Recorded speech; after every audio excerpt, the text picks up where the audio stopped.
Meeting of the Board of Selectmen for Monday, December 19th, 2016.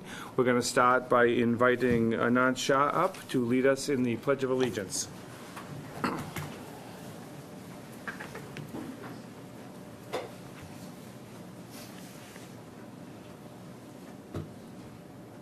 I pledge allegiance to the flag of the United States of America and to the republic for which it stands, one nation, under God, indivisible, with liberty and justice for all. Thank you, Anand.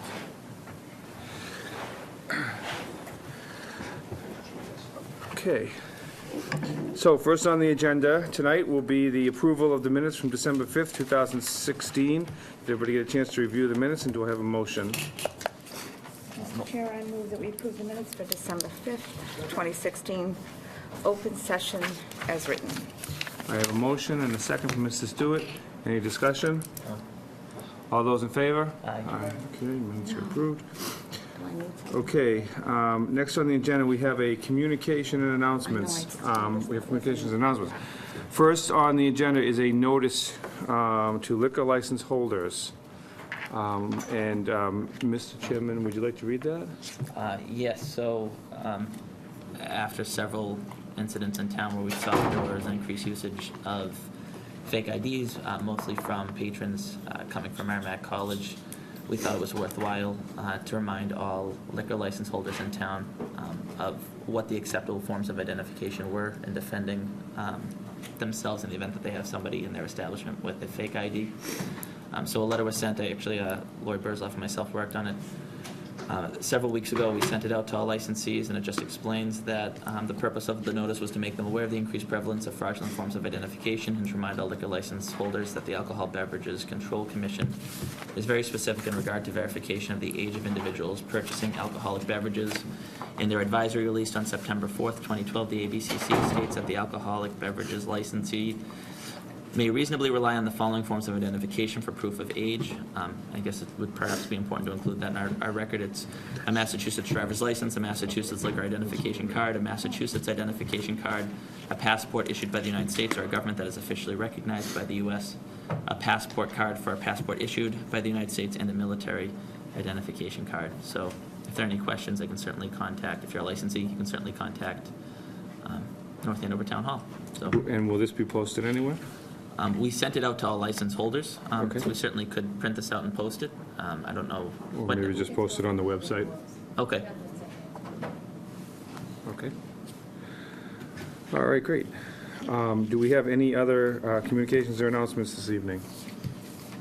Other than to wish everyone a very Merry Christmas, Happy Hanukkah, and a Happy New Year, and be safe. Likewise. Okay, I think that is unanimous from the board. Everyone, I hope we have a happy holiday. There was, Mr. Chairman, there is a menorah lighting on our common, right? Yeah, yeah, it's just right around Christmas. It's We're actually aligned with on the this- 26th of December, there will be a menorah lighting. I'm not sure of the exact time at this point, but I know it's coming up, day after Christmas. Technology was quicker. I know that they put it up on Facebook, and that we have their usage of the common.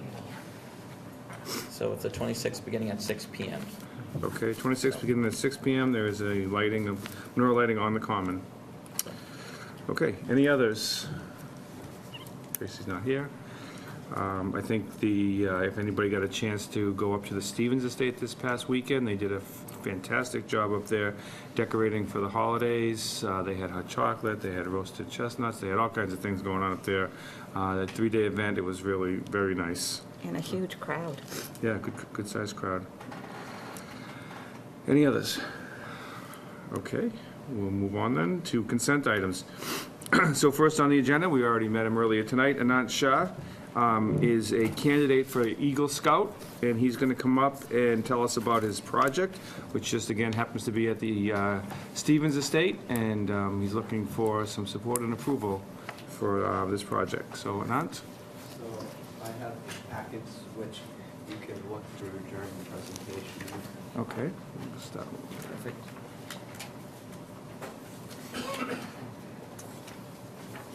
Thank you, Anand.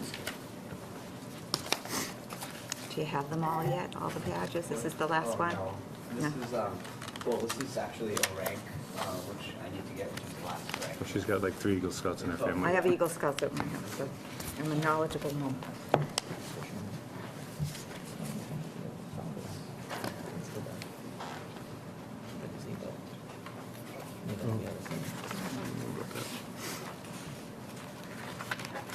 So, my name is Anant Shah.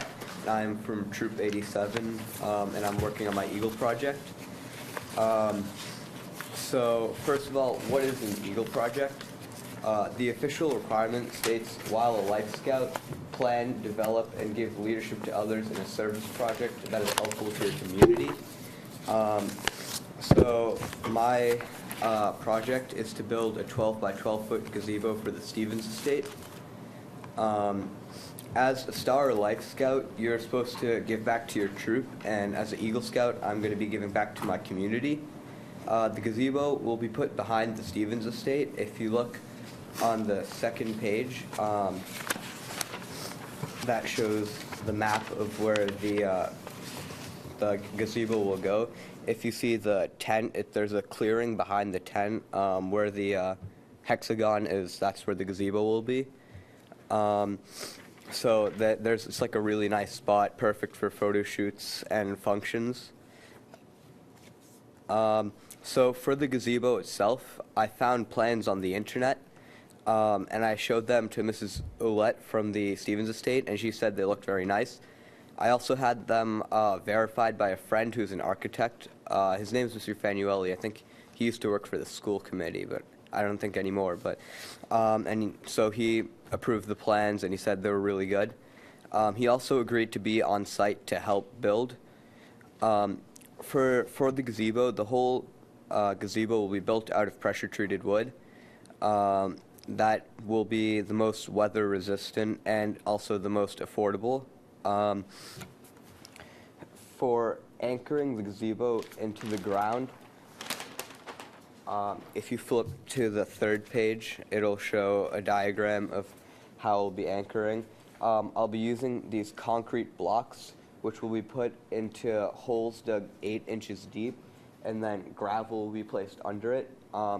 The place where the gazebo is on a slight incline, so I'll have to use level lines, and depending on how much I need to raise the block or lower it, I'll be putting the respective amount of gravel. These will be placed in the holes, and these beams will be slotted inside of them and resting on them, and there'll be 2 of these on each beam. So for the materials, if you flip to the last page in the packet, that shows a complete material list on and how much it'll cost. For all the materials, it'll cost $2,004, but I'm going to raise $2,500 in case I need extra wood, if we break any wood or we cut anything wrong, or for any other emergency money purposes. I'll be fundraising from many different places.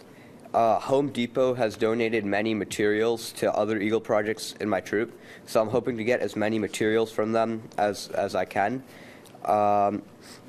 I'll also be going to other local vendors like Jackson Lumber.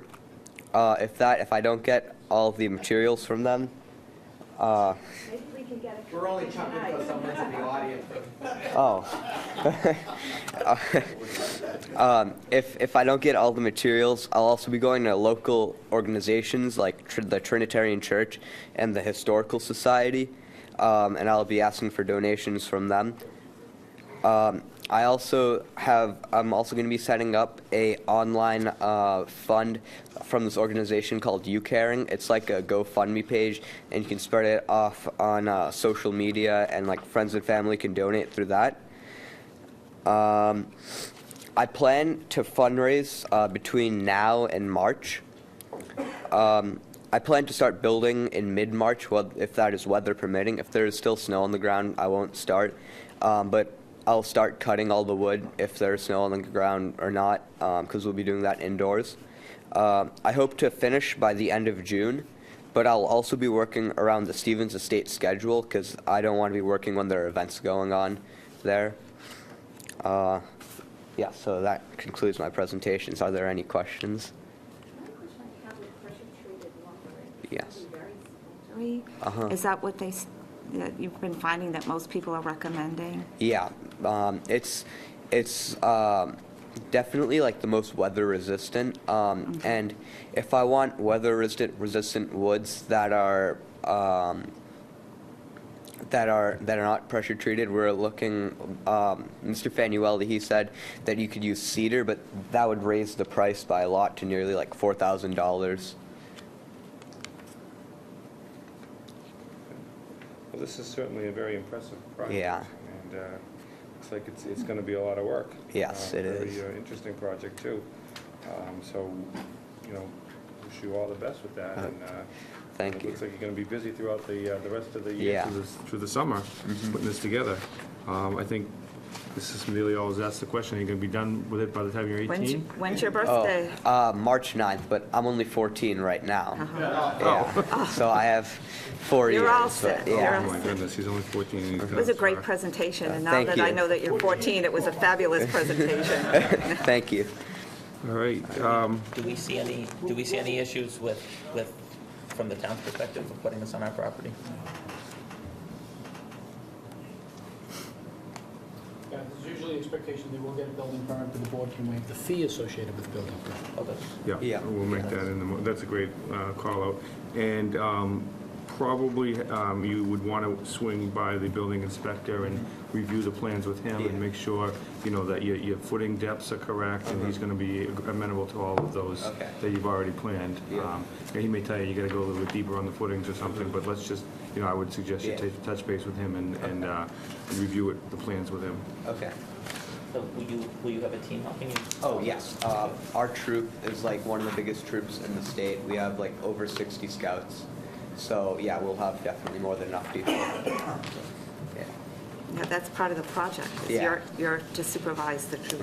That's part of the leadership part of it. Yeah. Okay. That's Any great. other questions from the board? That'll be a nice addition. Move approval with the waiving of the fee. The I'll building second fee. that. Okay, we have a motion and a second to approve and waive the building fees. All those in favor, any discussion? Further discussion? All those in favor? Aye. Aye. Opposed? You're all set, and good job and good luck. Okay, next on the agenda, a vote to sign a conservation restriction for North Andover Block Realty Trust. And we have a presentation. Excellent. Maybe you could borrow an ounce. There's one, I think, by the outlet there, if I'm not mistaken.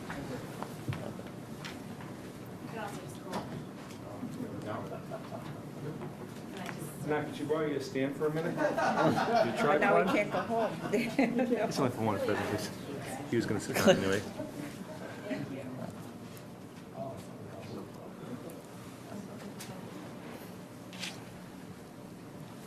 evening. I'm Vanessa Johnson Hall with Essex County Greenbelt Association. I'm very pleased to be at this point in this project. This represents a partnership between the town of North Andover and Greenbelt. We are on the verge of acquiring a conservation restriction on 116 acres. We had the property surveyed, and Boxford lost 4 acres, not North Andover. So it's 116 acres owned by brothers Byron Leonard and George Leonard. This represents a bargain sale of a conservation restriction to Greenbelt and the town. There are 52.5 acres in North Andover, and the remainder is in Boxford. A bargain sale means the brothers are selling this for below fair market value, so it represents a really a significant discount from what the conservation restriction is valued at. We're acquiring it for $375,000, $325,000 of which comes from community preservation funds in North Andover, as approved by the voters last spring. Greenbelt raised $50,000, and half of that comes from the Boxford Land Trust, BTA Bolt, which is great. This is a phenomenal property that it encompasses rich farmland soils, rare species habitat, wonderful, rich forest land, and in addition, the brothers have allowed or will allow through the conservation restriction for a public trail to be created from the end of Bruin Hill Road. We've already mapped it out and marked it out, and then in the spring, once the ground's a little less frozen, we'll actually sweep it out and put up signage. Greenbelt will put up signage and mark the trail so that it will be evident to the public where this trail is. So there are two documents before you to sign, and two copies of those two documents, since these are Boxford and North Andover and different registries.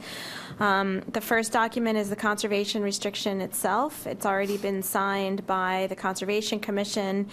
Both documents have been reviewed by Town Council and has been approved by the State Executive Office of Energy and Environmental Affairs. The second document is a stewardship memorandum of agreement between the town and North Andover, which essentially says that Greenbelt will be responsible for monitoring and stewardship of the conservation restriction. And we'll keep the town in the loop on all communications, but we'll be the ones who'll be the boots on the ground enforcing the conservation restriction into eternity. So I'd be pleased to answer any questions. How many acres did you say was actually in North Andover? You said it was split between... 52 and a half. 52 and a half? Yeah. Okay. For those at home, and Vicki and Donnie probably remember, that farm used to have just free-range chickens. You go down that road and there'd be chickens all over the place. You probably don't remember that. I don't remember that. You don't but- remember that, No, Donnie? but it Did- sounds I pretty guess cool. I was the only one who took rides out into the, but that is the truth. They would be all over because it was an egg farm. But it's great. It's our great. Beautiful property. And to the Leonard and Eldridge family, wow, it's quite a contribution. It is. It is indeed. Okay, any other questions from the board? Hearing none, do I have a motion? Move approval. Second. We have a motion and a second. Any further discussion? All those in favor? Aye.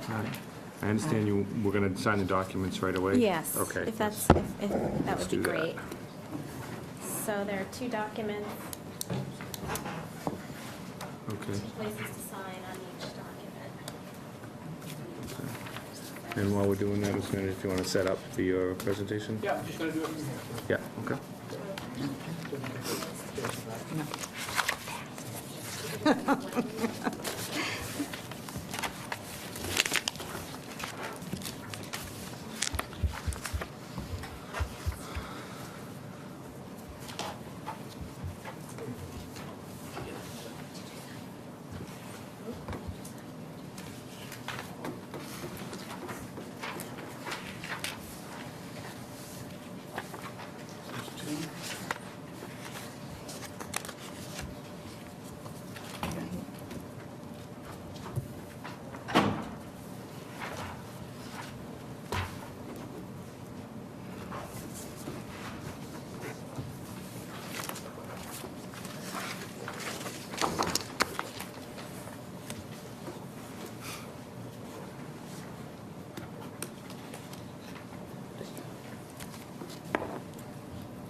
On page.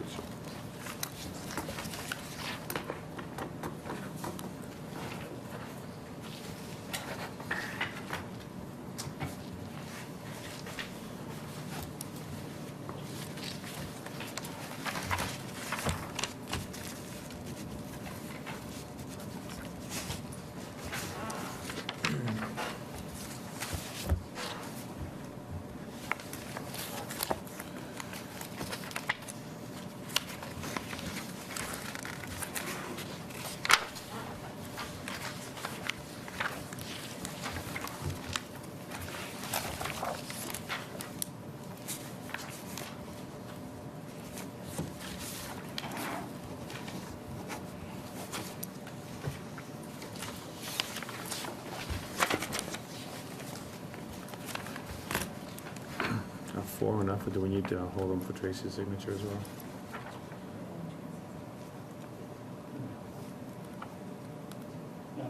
Opposite to quorum. Opposite.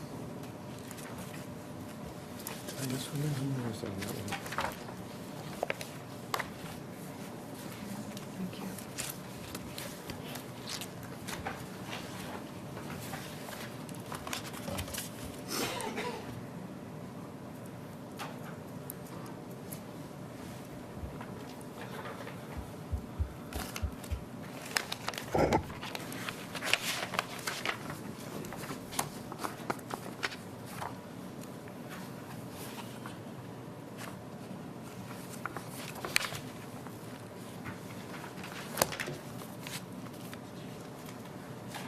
That's it. That's it. Okay, I think we can move forward now. Thank you for being patient and waiting for that. Okay, so we're going to move forward into the town manager's recommended 2018 to 2022 capital improvement plan. Thank you, Mr. Chairman. I will be relatively brief, or as brief as I can. Before you, under the Charter, Chapter 9, Section 5, is the 5-year capital plan presented by the town manager of the Board of Selectmen. There's a process we go through annually. Typically, we present requests for fiscal 18 or the upcoming fiscal year, and the next 4 years after that. So this particular plan ranges from fiscal 18 to fiscal 22. As the board knows, over the last several years, what we've tried to be consistent about is that from one year to the next, the plan would be somewhat predictable. So in fiscal 17, you approved the capital improvement plan without modification, went on to the Finance Committee and ultimately town meeting. And in that plan was a projection of what fiscal 18 would look like.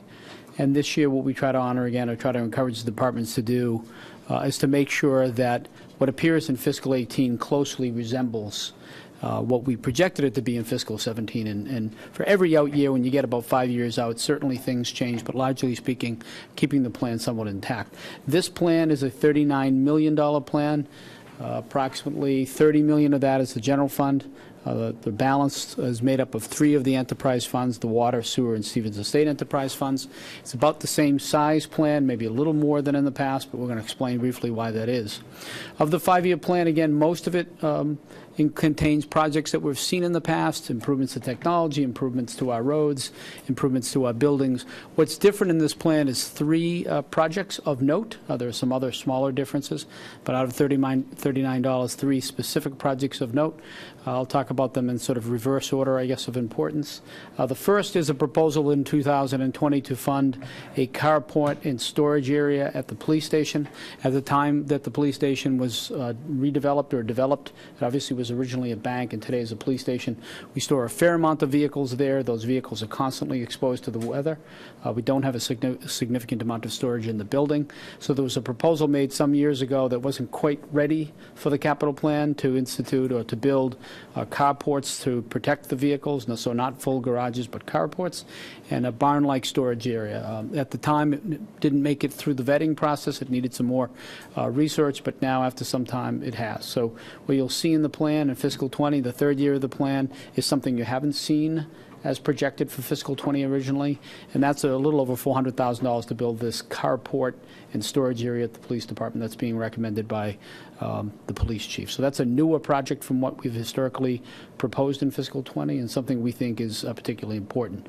We're going to use that to fund that to make sure it doesn't alter the 5-year plan we've in the past proposed. We're using dollars from our Capital Stabilization Fund, which was created several years ago. So this year, the Capital Stabilization Fund is funding the field turf at the high school, which means we're paying cash, in essence, for the $750,000 worth of improvements at the high school in this particular capital plan. The next project up will be this carport storage area. One additional proposal made by both chiefs, noting the fact that they're newer in their roles and as such have taken an opportunity to reflect on their departments and come up with what they believe the long-range plan to be, is both the police and fire chiefs have recommended a replacement of their radio equipment or their radios.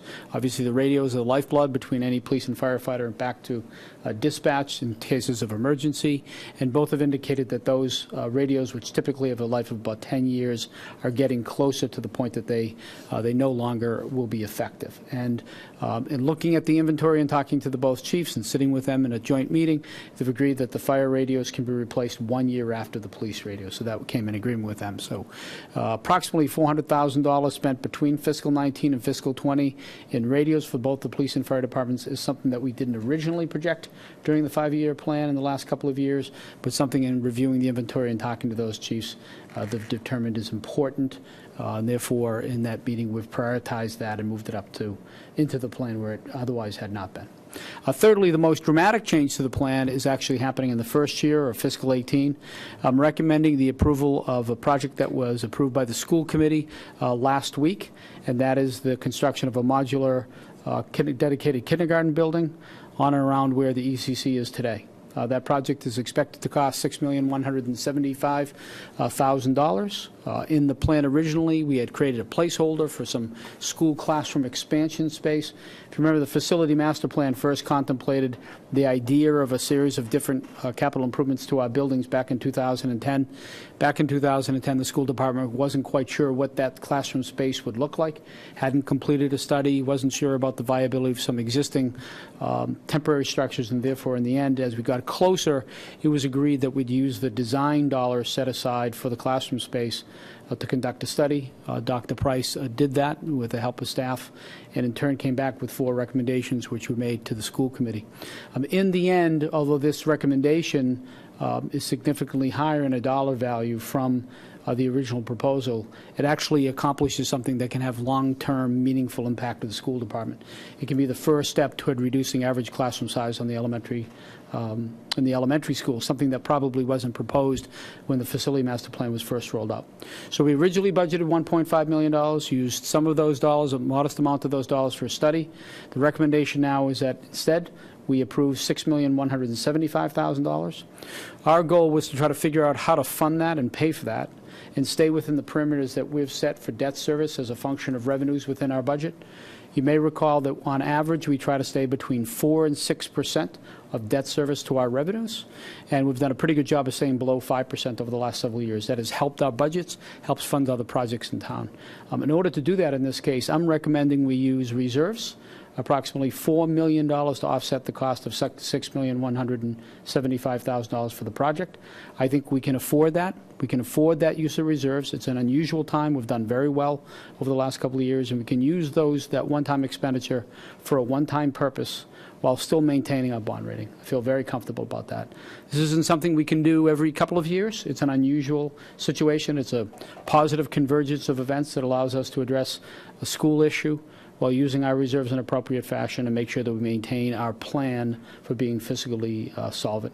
So the most notable change in this particular plan is an increase in the facility master plan line item from what was originally approximately $1.5 million to a number which is now $6,175,000, of which $4 million will be funded from reserves. So the impact, as you can see, on our debt service will be not much different than what we originally proposed. That's the most significant change to the capital plan. In total, we continue our investment in roadways, more than $6 million we're going to spend in roadways over the next 5 years. We're going to spend more than $500,000 in technology. We continue to replace our rolling stock. We're starting to plan for Facility Master Plan 2 later in this project by setting aside dollars to bring in a consultant and review the buildings we have. And then we're proposing late in the plan to start the conversation about which projects will be prioritized in Facility Master Plan 2 and starting to construct those. It should be noted, again, under the original Facility Master Plan, that we're seeking the design dollars for the expansion of the senior center in fiscal 18, which would lead to the fiscal 19 requesting dollars for the expansion of the senior center, the actual construction phase of the project. That's a summary. On the enterprise funds, approximately $7 million being invested in a water system over 5 years, a little over $1 million on the sewer system, and several hundred thousand on the Stevens estate. The Stevens estate capital projects are being fully funded from their retained earnings, as is the sewer department capital work. On the water side, about 50% of all the work is being funded by retained earnings. Important to note on the enterprise funds, the water and sewer. 5 years ago, we were spending more than 45% or 45 cents on every dollar we collected in water and sewer for capital projects. So 45 cents of every dollar that we were provided in terms of revenue from water bills and sewer bills was being invested back in infrastructure. We've been able to modify that plan, continue the investment in infrastructure. And today, the sewer system in fiscal 18, only 28 cents of every dollar is being invested back in the infrastructure. On the water side, only 21 cents in every dollar.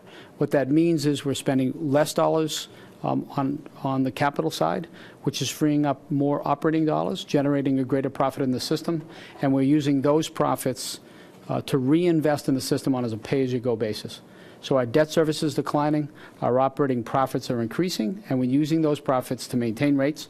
We haven't increased water and sewer rates in 5 years, and we're using those rates to reinvest back into the capital infrastructure, which in the long term, again, reduces our operating costs. So it's all good on the enterprise fund system. Things have worked very well over the last 5 years, and we expect that to continue. So that's an overview of the capital plan. One question. Yes, sir. Modular classrooms, how many classrooms is that going to free up in your school? 16. Oh, wow, okay. Right. The goal would be, so 2 phases of that, so there's an understanding. In order to reduce average classroom size, you need classrooms, and you need instructional staff to support those classrooms. If the school district happened to have the classrooms, you would still need the instructional staff. The instructional staff will be a function in conversations with Jen Price. Over time, hiring teachers through the increase of the school budget to eventually fill those classrooms to incrementally reduce the average classroom size.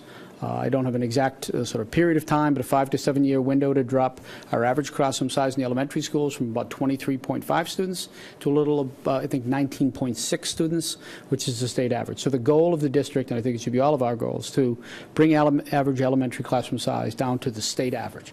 So we're not talking about creating our own new curve here to be substantially sort of outside the whack on a positive side. We're seeking just to stop the process which brings average classroom size down to the state average, which we think would be a great success. Very good. That's good. A couple of things, just for people at home, not to confuse modular classrooms with the old portables. Portables, yes. That was just awful.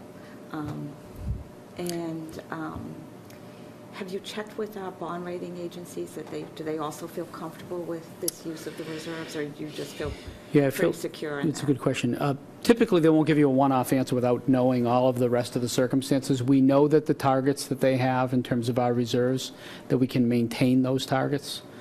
We know that the debt service is a target and the actual reserves are targets.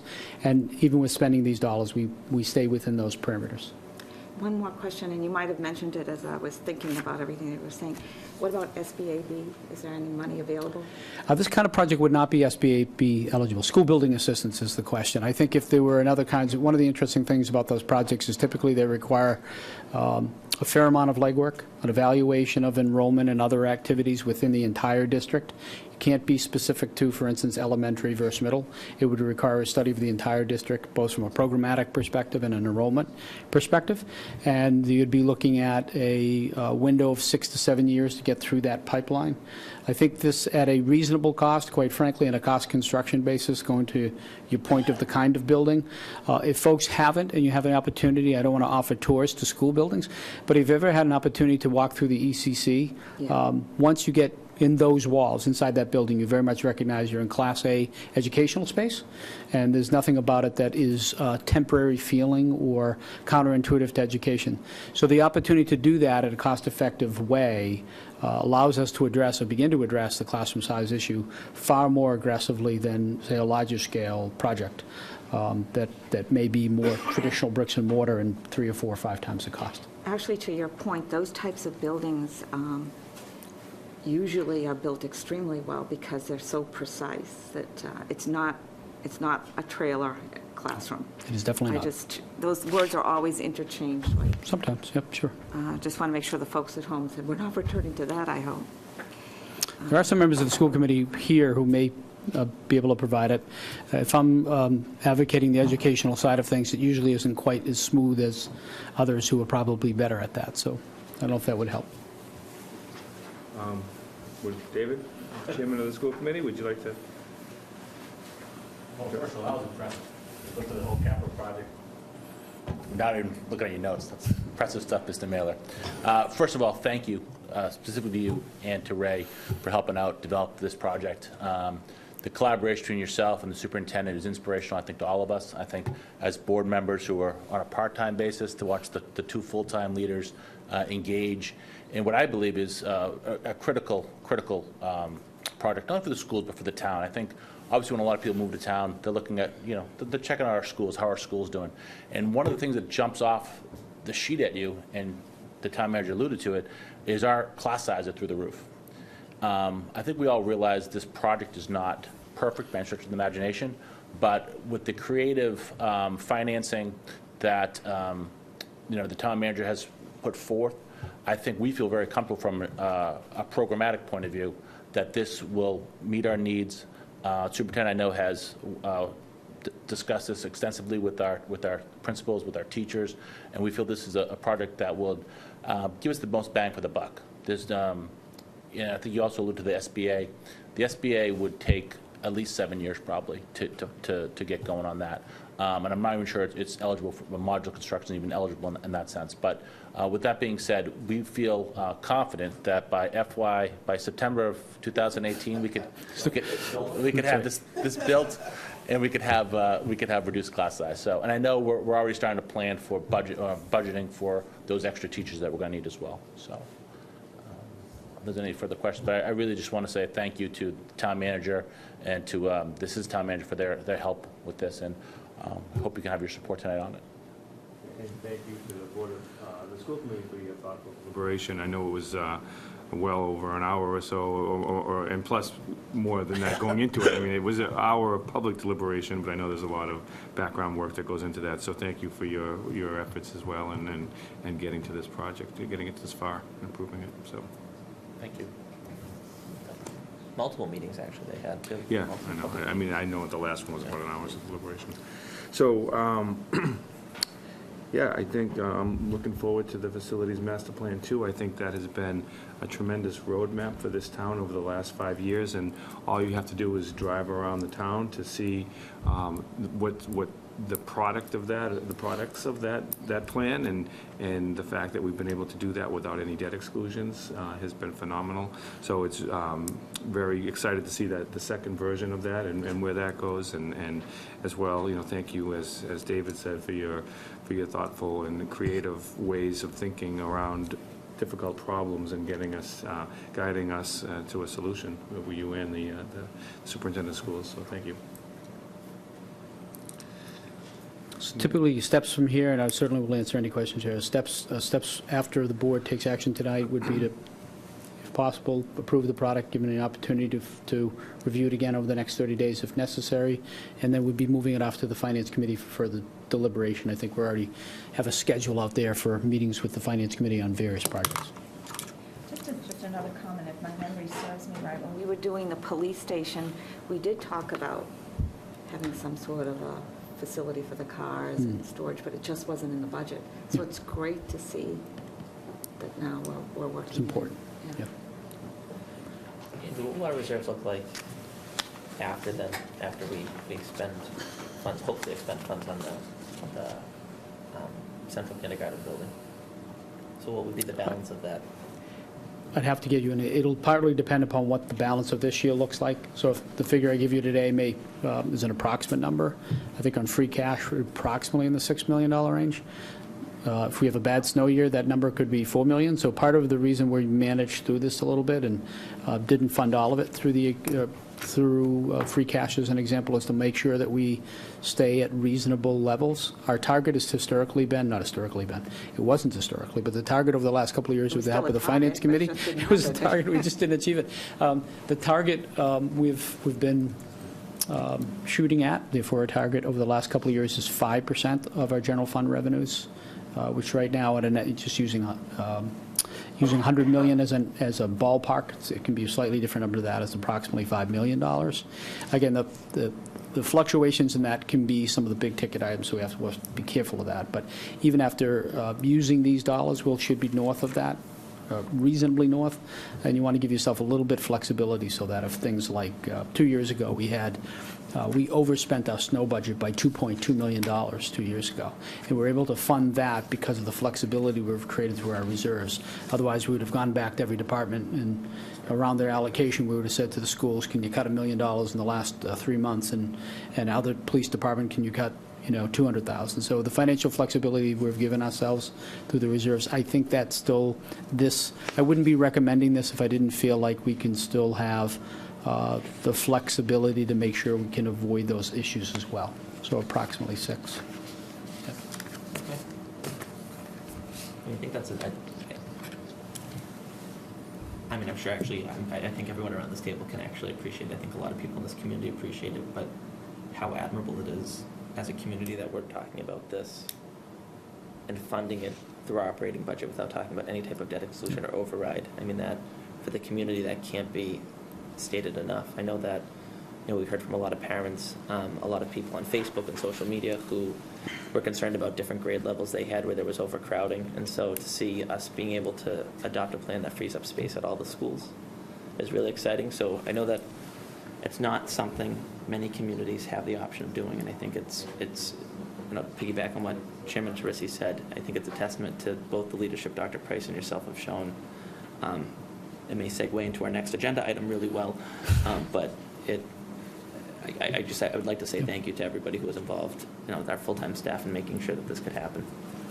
Well, I think the result of the plan, or the ability that we have to make this kind of decision, by the way, there wasn't we had, since more than 100 years, we had never had a certified free cash high enough to do what we're doing in 1 year, in this particular case, until 2 years ago. But in order to do that, quite frankly, what's been notable here is that although Dr. Price and I and Dr. Price's predecessors and I have had communication, that communication really, it sounds, I'm sure I'm not going to use the right term to describe it, but it sounds like we're, making too much of it, but it really isn't. The fact that the boards get along, the fact that we're able to accomplish things without dispute, it's amazing the difference, because all you need to look at is our reserves. If you look simply at the town's financial position from when there was less ideal times to today, you'll notice a direct correlation, quite frankly, in terms of you could graph the correlation between working in partnership with the school department versus working in conflict and the nature of our reserves. It's not just the finances changing, it's the conversation changing, and the conversation has empowered us to do things we literally could not have in any time of our history before now suggested we could spend $4 million on a single capital project. It literally was impossible because we didn't have it. We were talking about borrowing for projects that were, that should just be paid for cash on a yearly basis. It was that tight. And it's great that we are. I mean, some of these projects we're just going to pay for them. We used to borrow for that. Yep. Police cars. We used to borrow for police cars. That's a tough time if you're borrowing for police cars. Yep. We did. Because we had no choice. David, I'm sure, remembers some of that as well. We do certainly need a motion for approval for this plan. If we're ready at that point, if everyone has expressed their comments and would like to move forward, we can do that. I move approval. I'll second that. We have a motion and a second for approval of the 5-year capital plan. Is there any further discussion? Hearing none, all those in favor? Aye. Good. We are approved. Good job. Thank you. All right, so that does kind of dovetail nicely into our next agenda item, which is the annual performance evaluation for the town manager. I have in my hand that evaluation.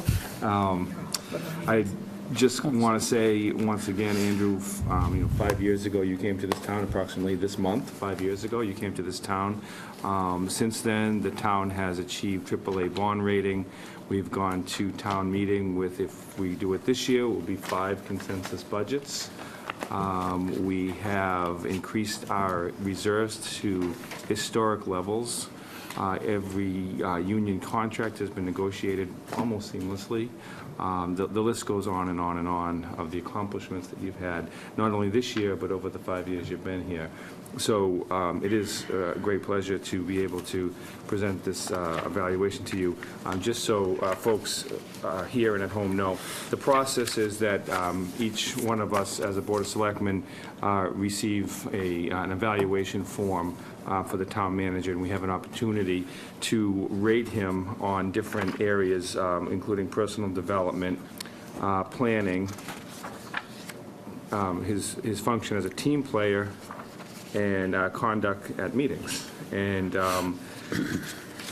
once again, Andrew has, kind of hit the mark on all of these and has done very well. I won't read them individually, but some of the comments. Andrew is a more than competent leader.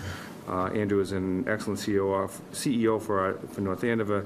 He has continually demonstrated his excellent leadership abilities and highly respected by elected officials, colleagues, staff, community leaders, and residents. I'm not going to try to embarrass you, but it's kind of fun to do that. And then on and on, the comments are very positive, and we're very, very fortunate, obviously, to have Andrew here in town, and hope that this great partnership continues for years and years to come. So this document will be posted online. It is a public document if anybody would like to go out and read all of the comments. There is a number of comments in here, as well as some goals and objectives that are given to the town manager by the Board of Selectmen for the coming year. So it's a thrilling read if you'd like to get out there and take a look at it. But once again, Andrew, thank you so much for all your efforts. Appreciate it. And I think it's very well appreciated and reflected in this document once again. Thank you for the so support. We will we'll give you that. I guess I've signed my copy of it, Oh. and your copy, there's a copy to you. Should I read it first? No. You can. It's a very good evaluation. And yeah, I'd like to Another great job. open up to the board for other comments. A lot of phrase, no race.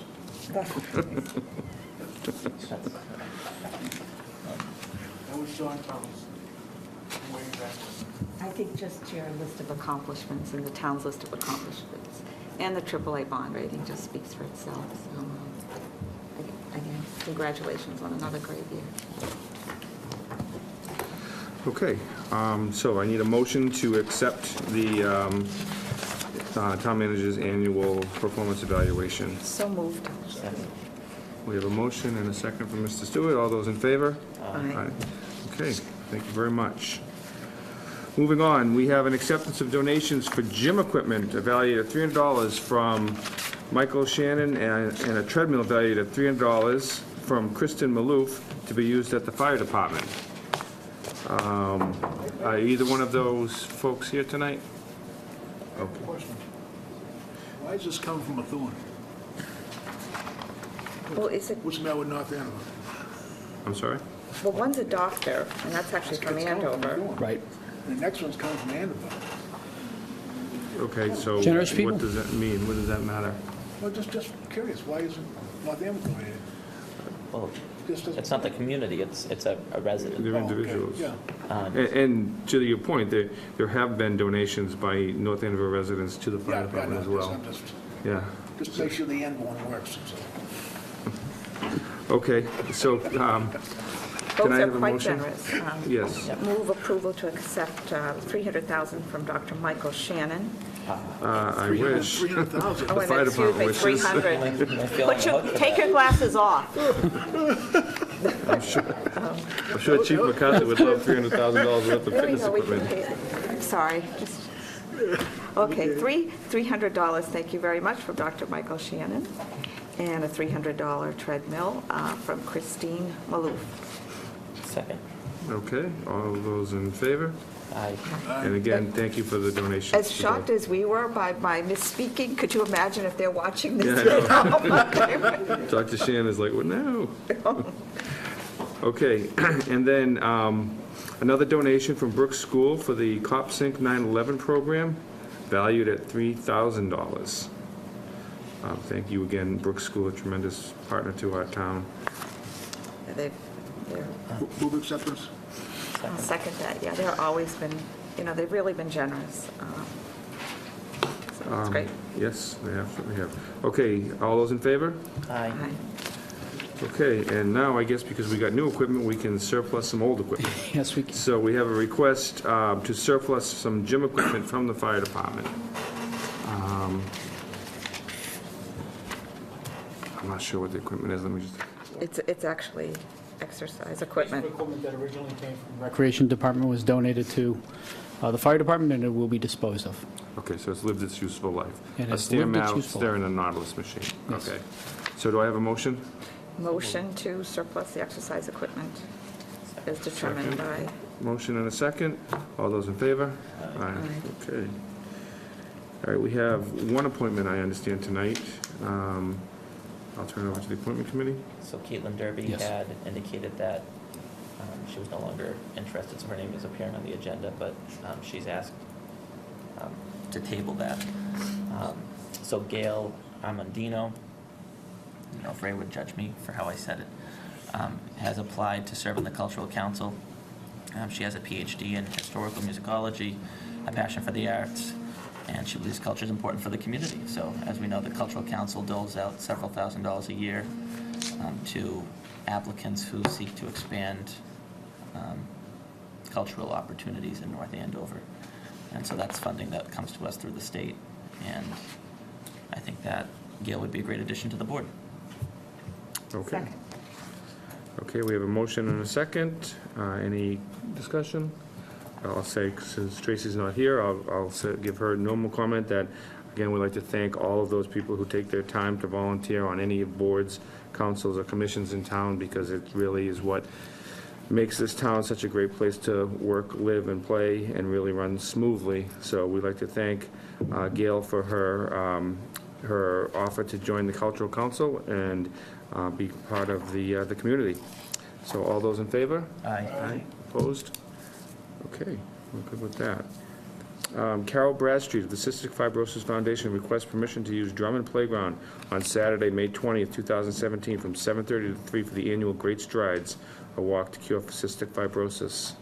Is Carol here tonight? Okay, do we have a motion for this tremendous event? Second. All those in favor? Aye. Okay, next, request from the Mass Department of Conservation and Recreation to reduce the 120-day notice period to 60 days for DCR purchase of 169, 1735, and 1849 Salem Street.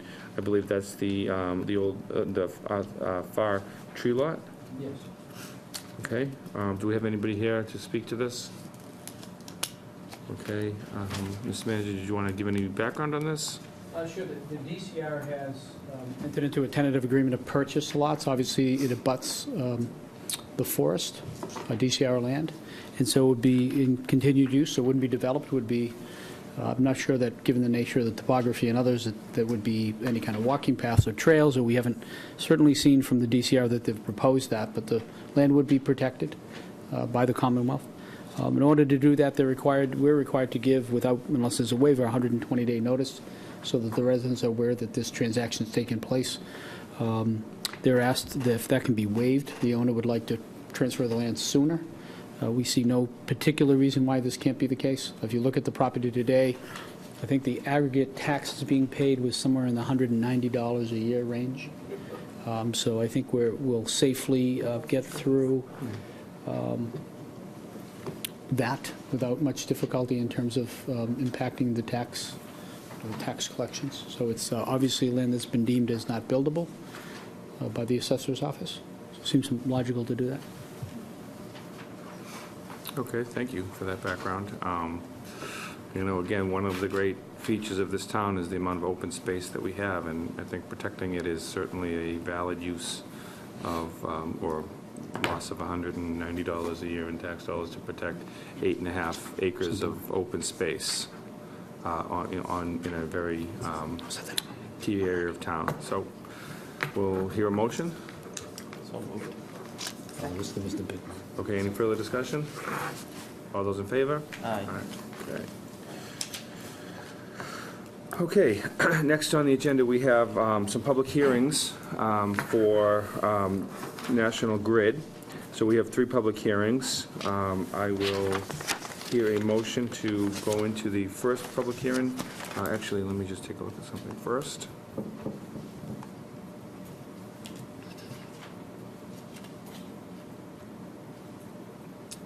Okay, so Mr. I'm Chairman, just, I move to open a public hearing on the removal of public shade trees. can I just read the notice first before we? Oh, sure, just I'm to- sorry.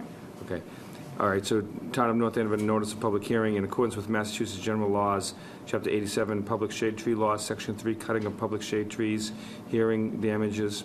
The Town of North Andover Board of Selectmen will hold a public hearing regarding the application from National Grid to remove public shade trees on Monday, December 19, 2016, at 7 p.m. at the Selectmen's Meeting Room, Town Hall, 120 Main Street, North Andover, Mass. Any person interested or wishing to be heard on this matter should appear at the time and place. The proposed work is being done to upgrade electrical lines along Salem Street, Johnson Street, Sutton Hill Road, and Heath Road. National Grid's arborists have identified 46 town trees for removal along town roads. Town trees located within the public way that are designated for removal have been posted with a notice of public hearing in the field.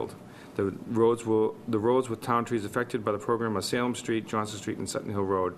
A complete list of trees designated for removal, including information about the location, size, and species of the affected trees, is available weekdays from the Town Hall and Highway Department during normal business hours, per the Board of Selectmen. I'm glad you had to read that, not me. So, I again move that we open public hearing on the removal of public shade trees. Second. All those in favor? Aye. Okay, we're now in a public hearing. Okay, do we have anybody from National Grid to speak to this?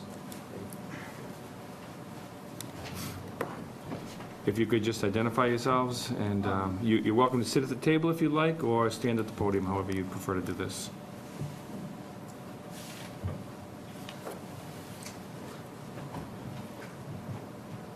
Neil Dorn, I'm the National Grid arborist that covers the Merrimack Valley region, including North Andover. Nash DeGarmo. I am a consulting arborist for National Grid. So the purpose of this request for removals is based on the company upgrading the electrical facilities along Salem Street, mainly. Johnson Street and Herrick Road were added on at the end. Purpose of this project was mainly reliability driven. Those are the last couple sections of wire that we have on those circuits that are old style non-coated wire. So we're changing the wire over to coated wire, and we're replacing the poles with, not that they're necessarily larger diameter, but they're a stronger grade of pole. It's a storm hardening project. Basically, target for us is just outage reductions in areas that have historically shown poor performance for us. With that came, I know in the past you guys have had hearings for the hazard tree program, probably 3 years ago now, I think is the last time we were in town. It was a combination of those two programs along these sections as well, because obviously if we put up new infrastructure, we want to make sure it stays up, not only from the new wire type, but additionally protect it from tree damage. So the trees are a mix of trees that we would normally consider hazards just based on defect and condition, and some of them, due to the new electrical wire and the clearances that we try to maintain, our concern was that through trimming some of these trees, we were going to put them into a state that they would decline. And our goal, obviously, is not to leave the town with trees that would later be dead and be the town's concern. So we looked at the whole job with John Labin from the Forestry Department, and this is kind of the list we arrived at, and spoke to all the abutting property owners to town trees to also get their input on the work that we were planning.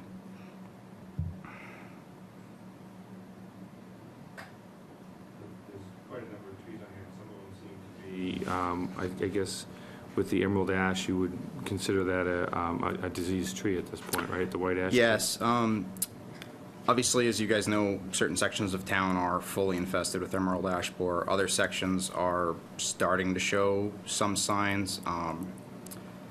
We, in general, through the whole area, National Grid has moved to starting to target the ash trees, just knowing that once they become infested, they're incredibly unsafe for our workers to operate around.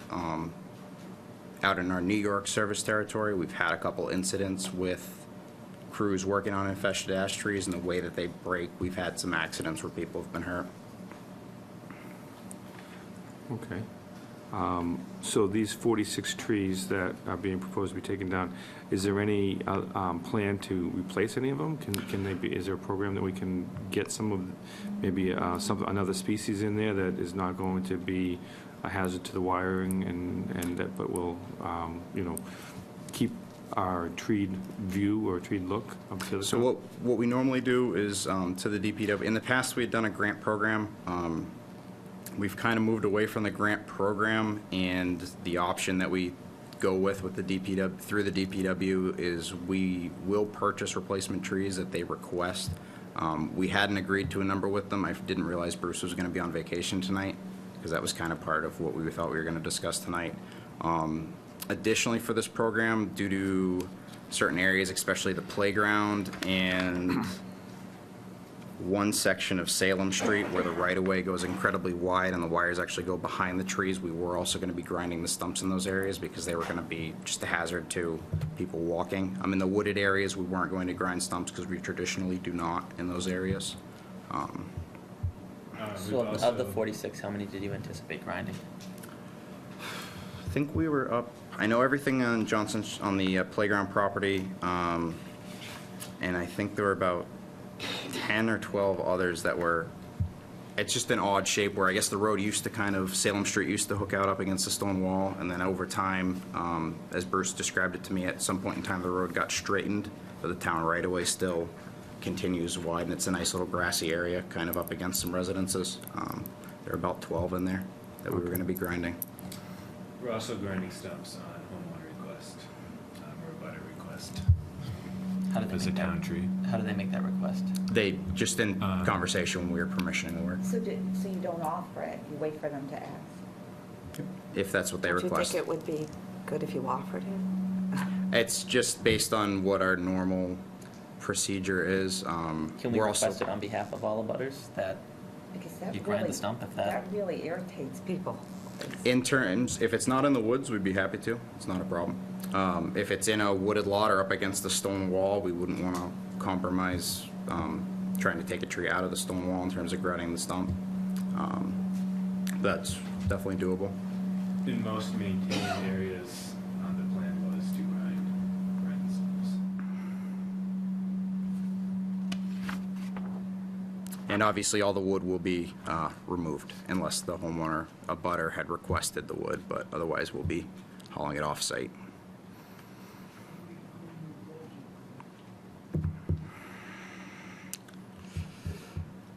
It is a different group. I'm just trying to remember off the top of my head. I think they're replacing somewhere in the neighborhood of 50 poles, existing, nothing in a new location. That means you're gonna take 51 poles down before you got the trees, right? That would be between Verizon and, So the That'd be poles promotion. are actually being replaced with sturdier poles? Yes. So that is an option? That can happen, right? I'm sorry, we've had many hearings where I've always asked for the poles, instead of putting in a leaner pole or another line, that they replace the poles with a sturdier pole. And I've always seemed to never get the satisfactory answer, but I I'm know glad you that- said that, and I'm not gonna hold you to it. but- no, I know. I know that they are supposed to replace the poles where we're replacing any of the wire, which is from approximately 1044 Salem Street all the way down to 492 Salem Street. So Roughly. it is replaced, not coexist, because that's. They will be replaced, so what they have to do is they have to transfer, Right, I understand that. and then Verizon has to come and pull the old ones out. What's the time frame for that? Because sometimes this goes on quite a long I- time. But are you even authorized to answer? No, this that's question? really You beyond might as well be my, asking, might as well be Yeah. asking Laurie, Laurie, are they gonna do it? We're trying to get it done somehow. Oh, okay.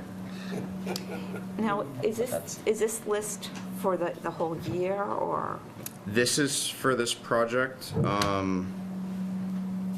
I have one more planned maintenance project in town, but that's just trimming, no removals. I have been approached by somebody who, their property is on what you call a paper street, and they have a diseased tree that is pretty much close to their lines. Is that something that? So we do those on customer request, and also I get fairly routinely, I get probably once a month I get a list from the DPW that we go and investigate. So that's the method, they would call DPW and request it, and that request would be... That would go straight to me, yep. Okay. Is that how we should direct residents, Mr. Town Manager, just dial the number? And Or they can call just to save town employees time, they can also call National Grid Customer Service and ask for the Forestry Department, and that also comes straight to me. That's what I did suggest that they do, actually both of those, call DPW and/or National Grid, so. Yeah, I know John's very busy, so I try to save him as much time as possible. Okay.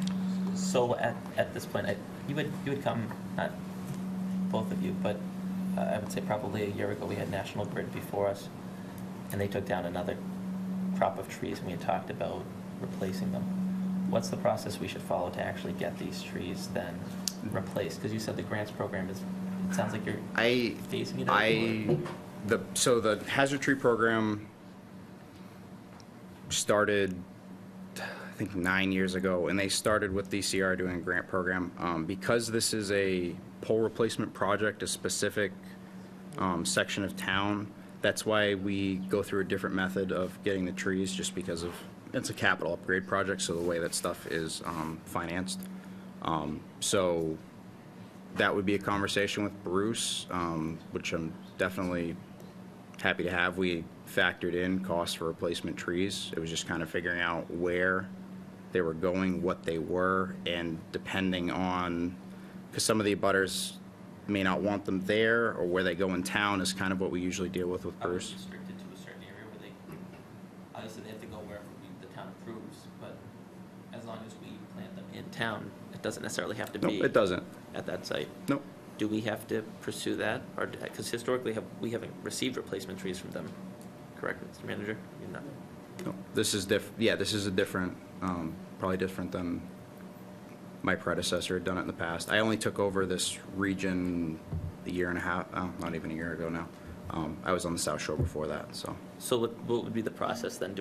You're just assuming that we're gonna take the trees anyways, or do we have to That pursue would it a be, little bit more? that would be or- through Bruce, So and Bruce's Bruce or John. successor.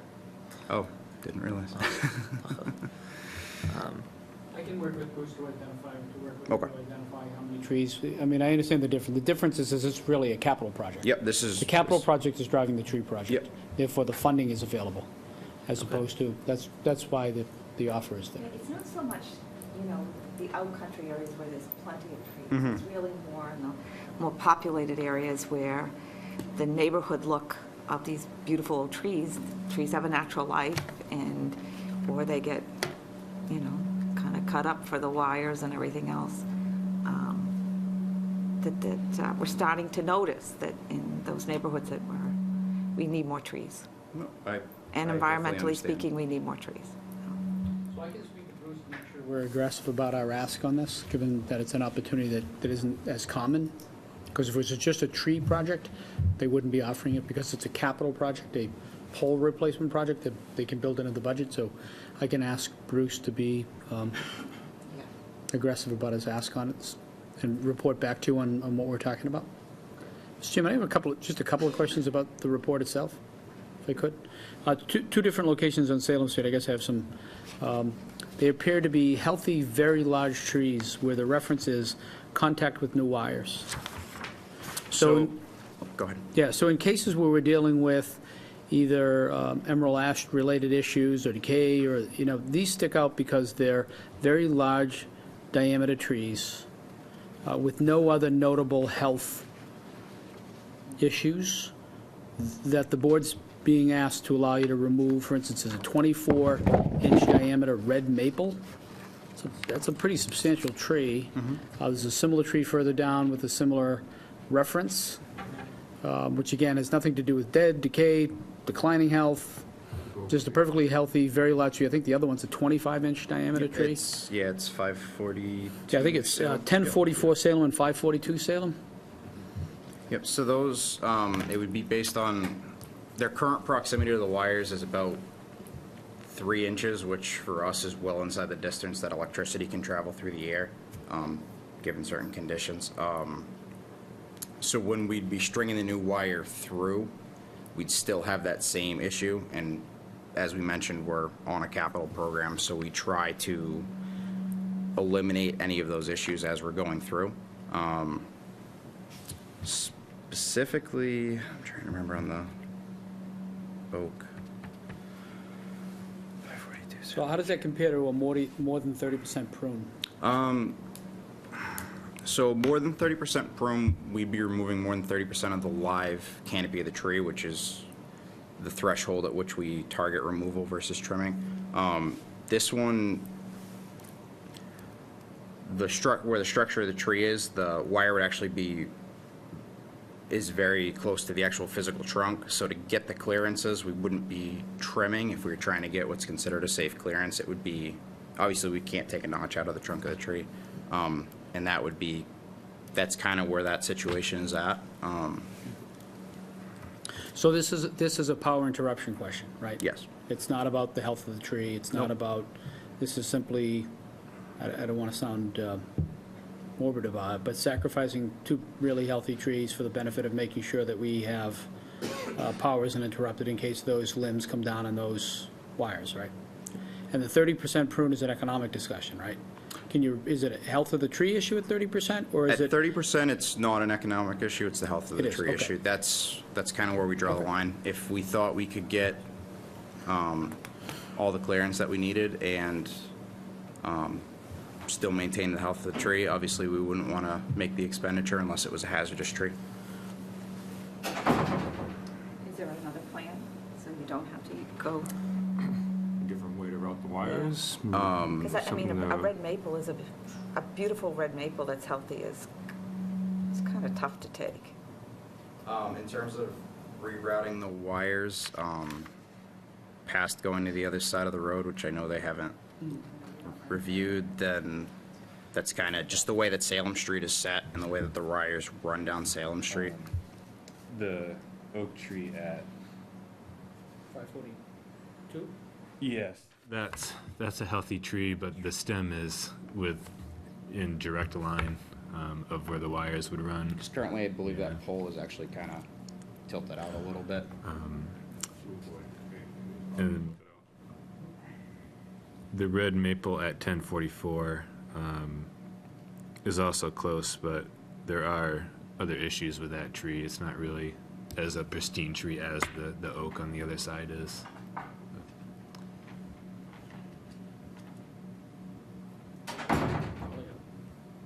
And there are also two residents that also wanted to speak as well. Yeah, my wife, Oh, sorry. Just didn't want you to miss them. Yeah, we'll definitely get you, no worries. We just wanted to make sure that all the questions up here, and any chance for these gentlemen to give any more testimony before we go to the public comment. So I guess, those two trees are a concern, and thank you for calling those out, Mr. Manager. Those are definitely two that we, would like to not see taken down if there's any chance. I mean, two very healthy, mature trees are, something we like to maintain. So any thoughts about how we could do that would be appreciated. We could review them again with John. We had ridden through once already with them, but those two specific ones we could take another look at with them. Okay, no problem.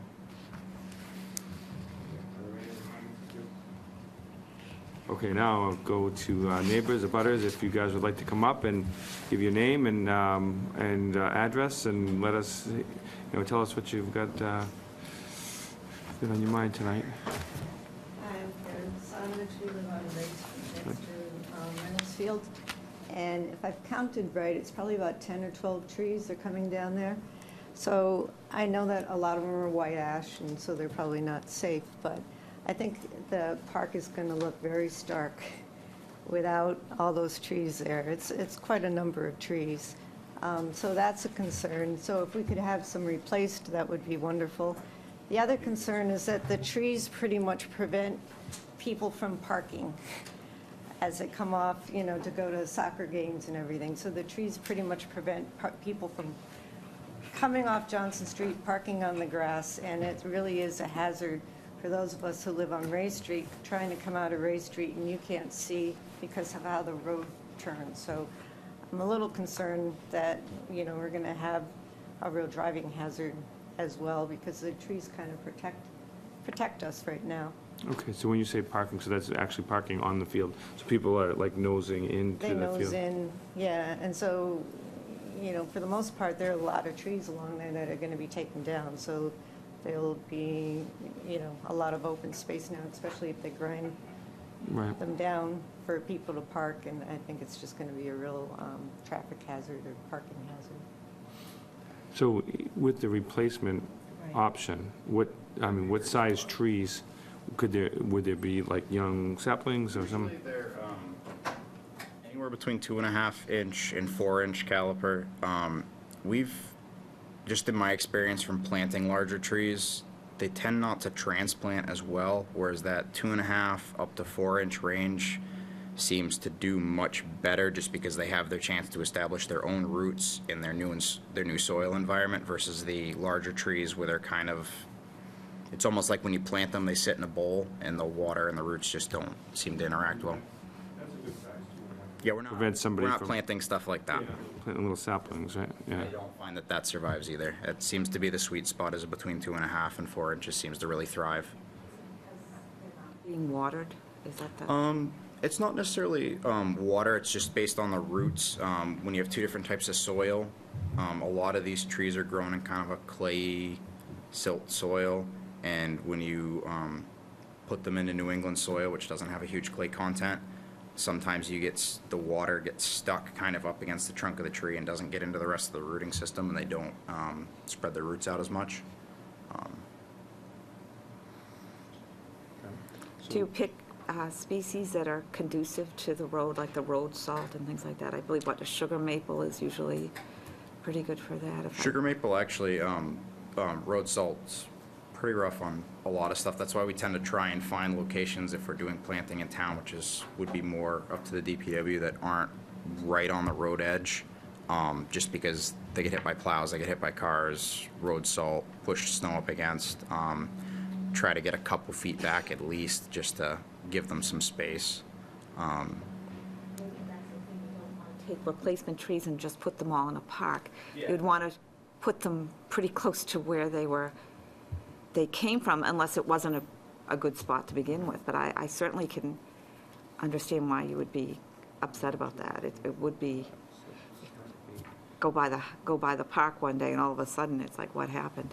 Yeah, so there's approximately 8 trees targeted, or identified, I shouldn't say targeted, identified, or 8, I'm sorry, more than that. Oh, is Yeah, it, it's more okay. than, each line, so some of them are multiple stems, so. 1, 2, 3, 4, 5, 6. Place to have those replacements put. It's a good site, definitely.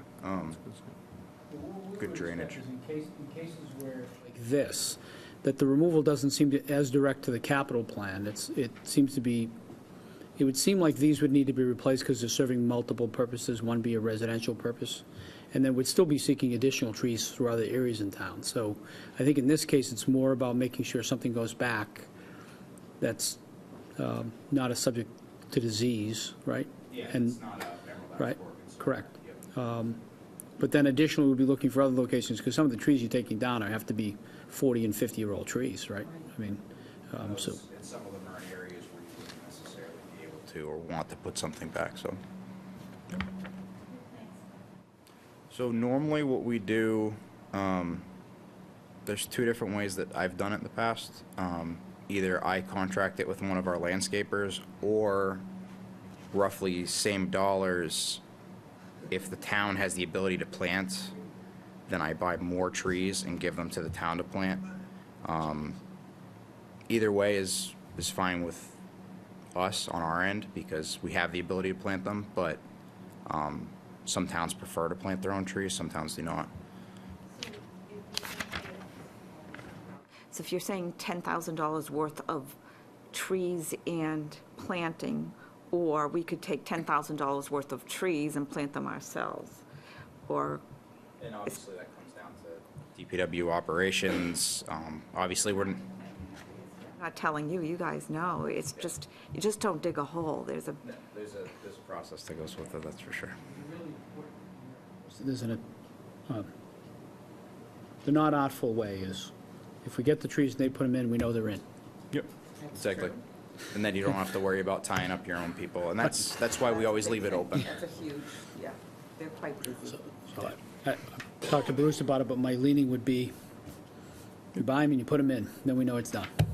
But we'll certainly talk to Bruce to get some feedback. If he feels he can commit the resources, that's great. Just- You know what I mean? Thank you for your comments.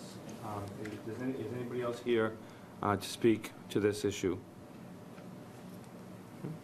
Same plan, name and address. My name is Getty Hasanovich, 249 Ray Street. Karen was my wife. Okay. The only other thought we had is that while those new trees come in, there will be a tendency, I think, for people that go with their children to the soccer games to park between those. And if there could be a way to sort of put, I know what they've done at one end of the field is they have large pieces of granite that prohibit people from encroaching on the grassy area, because I would expect that if that area now has these smaller trunks, it'd be very easy for people to go in there.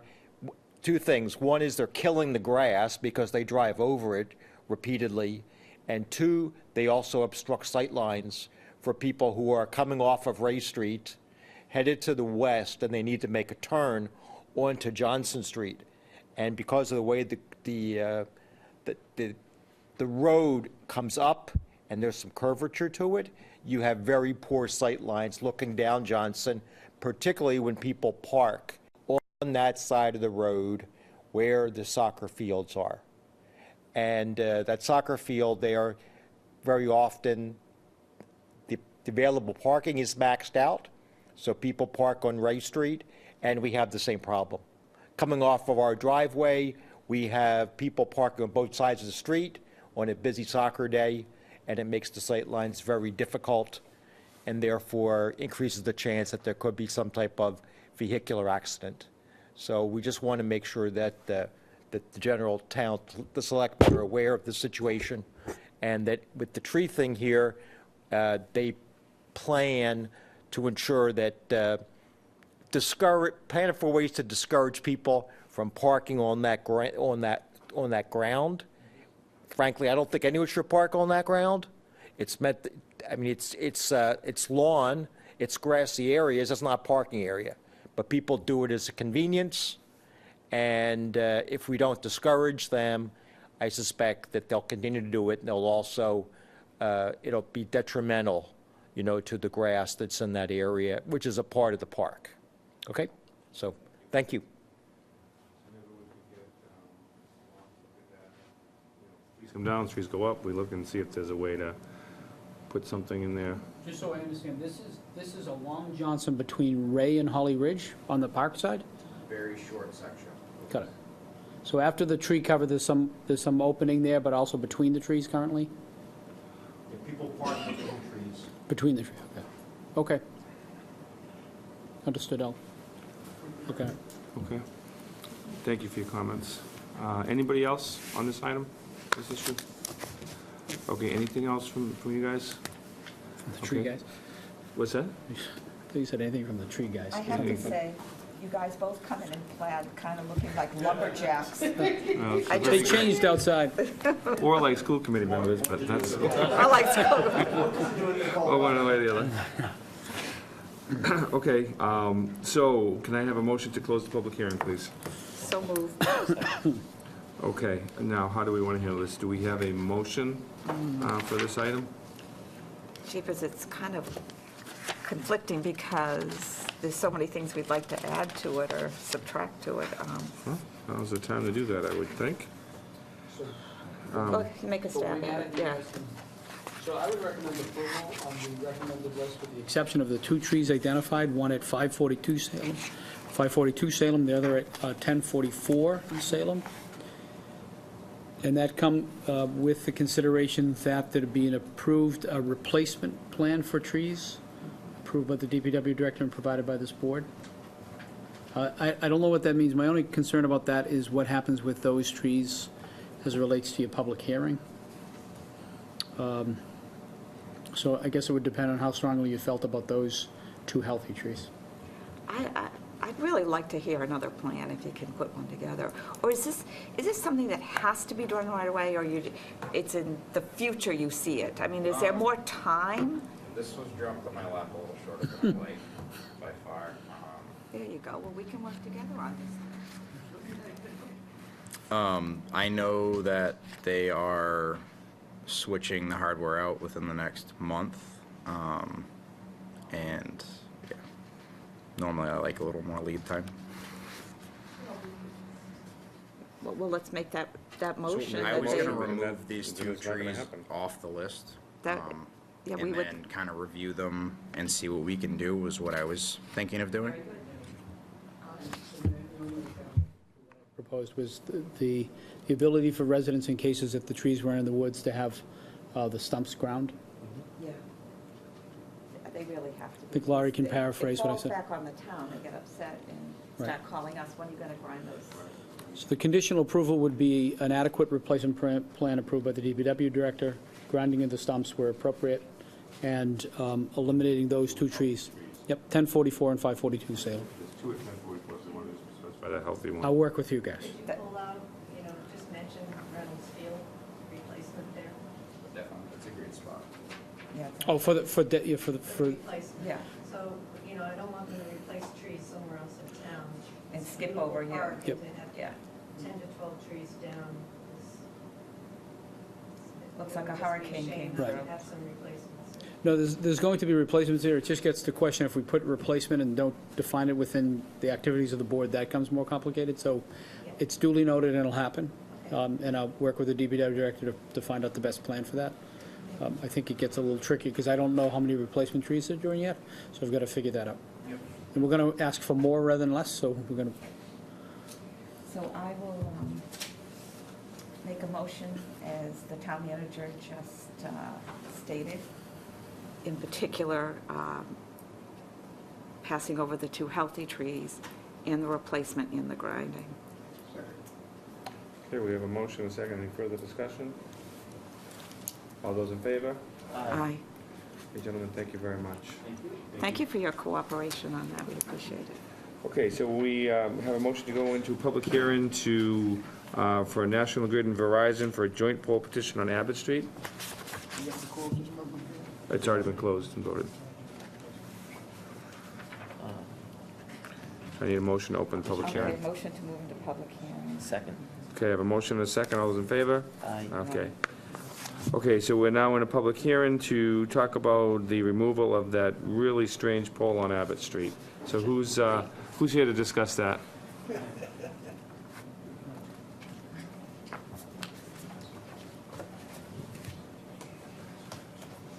Same invitation table or podium, whenever you want.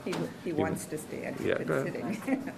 If you just give us your name and, My name is Paul Sattler. I'm a designer for National Grid. I'm here to talk about Johnson Street and okay. And Paul, you may just have to speak up a little bit, although that looks like a microphone, it's not really an amplification that well. all right. Repeat everything I spelling your said? last name, Paul. Sattler, Sattler.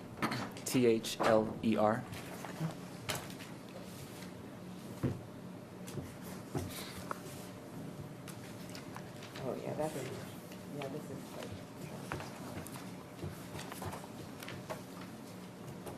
Allison? It's up to you. Oh, okay. Oh. Well, I'm here because we designed a pole relocation for the pole that's in the middle of the intersection there on Abbott Street and Johnson Street. And do you all have a copy of the sketch? Okay, great. What the designer came up with was to relocate that pole towards one property on 390 Johnson Street, and also add another pole on Abbott Street to make the turn there of the power lines. So we would be removing those two, that one pole, adding two poles, and avoiding to add any anchors or any structural support for those new poles.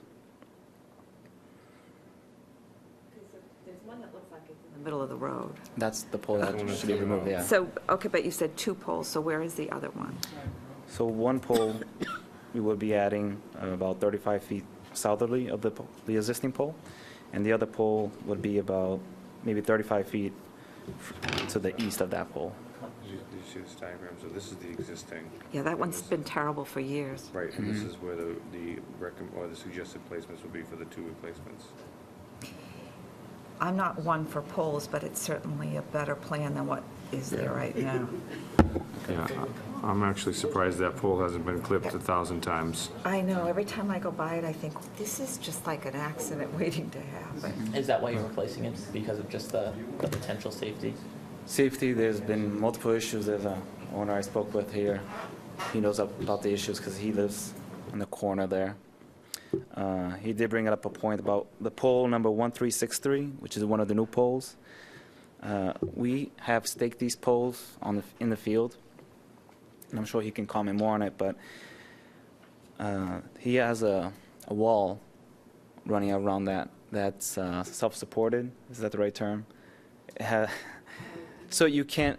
It's your property? It's his property, yeah. Well, so is that, it's a beautiful wall, but is it one where it's all hand-placed? It's just, there's an art to building a wall like that. Mhm, Yeah. exactly. Okay. So his concern was the pole shouldn't be 3 feet within that wall. So that would technically push the pole towards the sidewalk that's there that ends on that intersection. So how do we avoid the wall in such a way that we meet your goals? I agree with him. He has to move, he just said he has to move closer to the sidewalk. Move it towards the sidewalk. Okay. It'll be 3 feet away, the least, from his wall, from the base of his wall. That way it will protect his base and his foundation for that wall. So does it interfere with the sidewalk, or it's just closer? It would be, by his measurements and his pictures, that pole would be on the sidewalk, would be on the asphalt-based sidewalk. Does it render it not being handicap accessible, which is kind of something? I don't have the measurements to double-check that, but ADA clearance is, I believe, 4 feet of clearance, 36 inches, okay. So some measurements would need to be taken care of.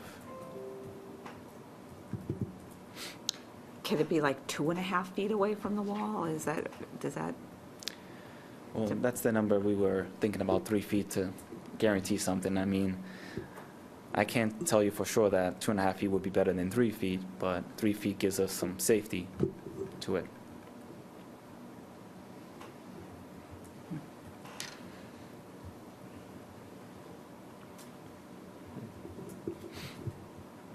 Well, there's no question we have to do something about that pole. Yeah. It would definitely remove the pole, would be much better, that's for sure. But you certainly don't want to interfere with an old-style type of wall that, there's got to be something that will make it work for both parties. Mhm. I mean, have you had any thoughts about this one? This is a complicated one. I think it's one of those cases where you're going to have to live with whatever that balance is, right? The pole is not going to be in an ideal spot, but it's going to be in a better spot than sitting in the middle of the roadway. That is for sure. So I'm not sure that we can satisfy all of in order to replace the one pole in the middle, you need 2 poles to replace one in essence. Correct. Which we don't like adding poles, but you don't really have a choice. One has to go up front, so one has to Correct. kind of have it. If whatever clearance is required to make sure we're not knocking down private property, we create the clearance and we live with whatever's left. What about the span? Can the pole be placed further up Johnson Street to get beyond the wall? Or is that too far? Well, then we would, it's placed in an area that our power lines wouldn't go over his property, and we would need to have an easement from him to leave those lines there. So we can't encroach on over his property. Right. Okay. And that street, Abbott Street's very tight street in general, so that's why they're pushed to the limits. I'm not sure there's any engineering that gets us to a perfect solution here. This is, But does it get us pretty close? So It that gets you we- pretty close. It So that allows us we- to put the poles, avoiding any encroachment. It removes the pole from the center of the road, and I'm sure a lot of people will be happy about that.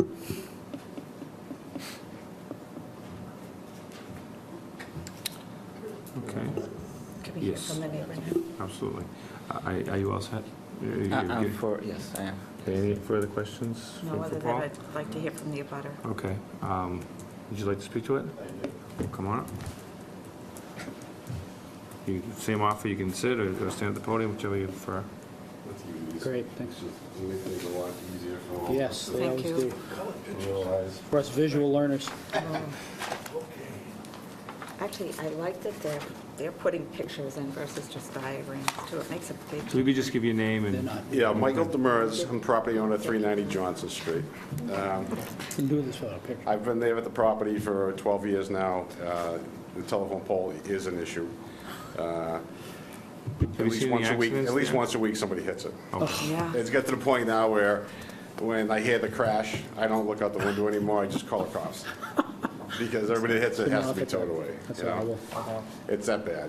It is that. My issue with the project is that the telephone pole that they want to put on in front of my property on Johnson Street, there's only 3 feet of room between the edge of my stone wall and the actual sidewalk, okay? And you'll see at the bottom picture of the front page, it's exactly 3 feet. Well, the base of the telephone pole itself is anywhere from 20 inches to 24 inches around. So when they auger a hole down through the ground to drop that pole in, it's going to undermine this wall, all right? And this wall is going to fall in, okay? On the street side of the wall, it's about 3 feet high. On the other side of the wall, facing my house, is over 4 feet deep. There's a difference in the level of the street and my property, okay? So it's a freestanding wall. The wall's been there. This particular wall was built 40 years ago. The house was built in 1850. I have blueprints and I have all the paperwork showing that there was a wall back there 160 years ago. Okay, so I'm a little concerned if they put the pole there, if they drill down through there, that wall's going to come down, all right? I spoke to the gentleman about moving the pole across the street.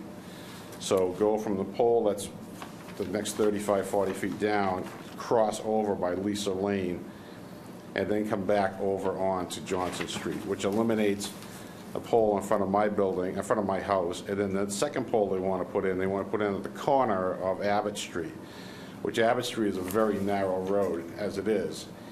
When the trucks come up and down that street, they're delivering product to the school, they can't pass each other in front of my driveway.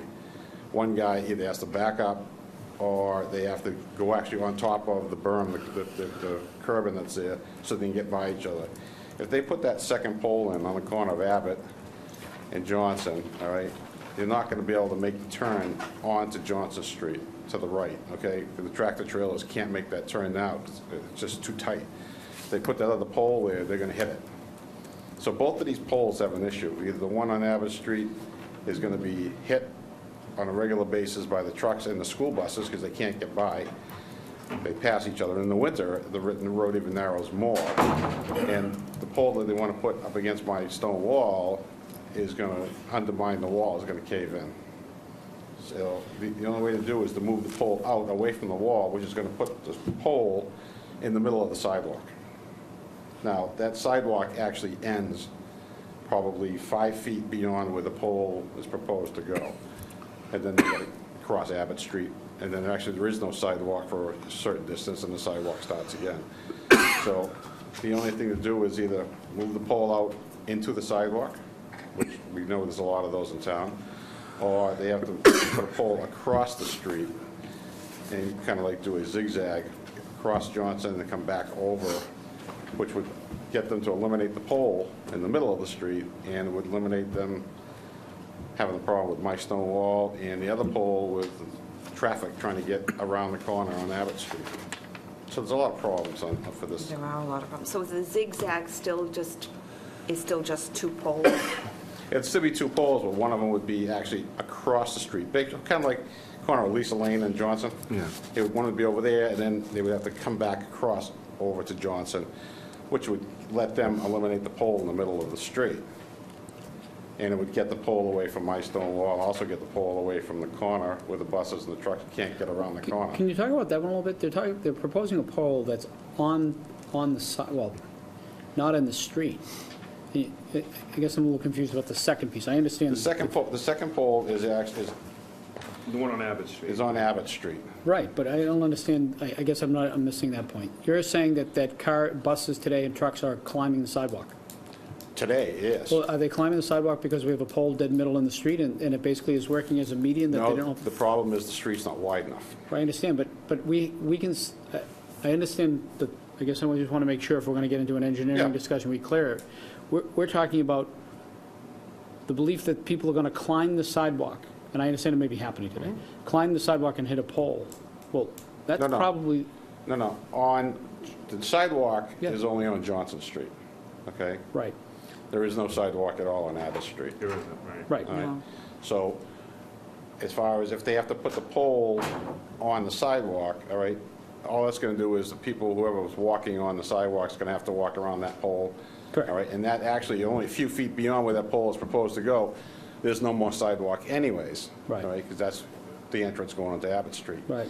The second pole that they want to put in across from the Abbott Street, all right, that one there, if they put it where they want to put it, where they have it staked out, all right, every truck or a school bus is going to come up and try to make that turn, that right turn onto Johnson, is going to hit the pole.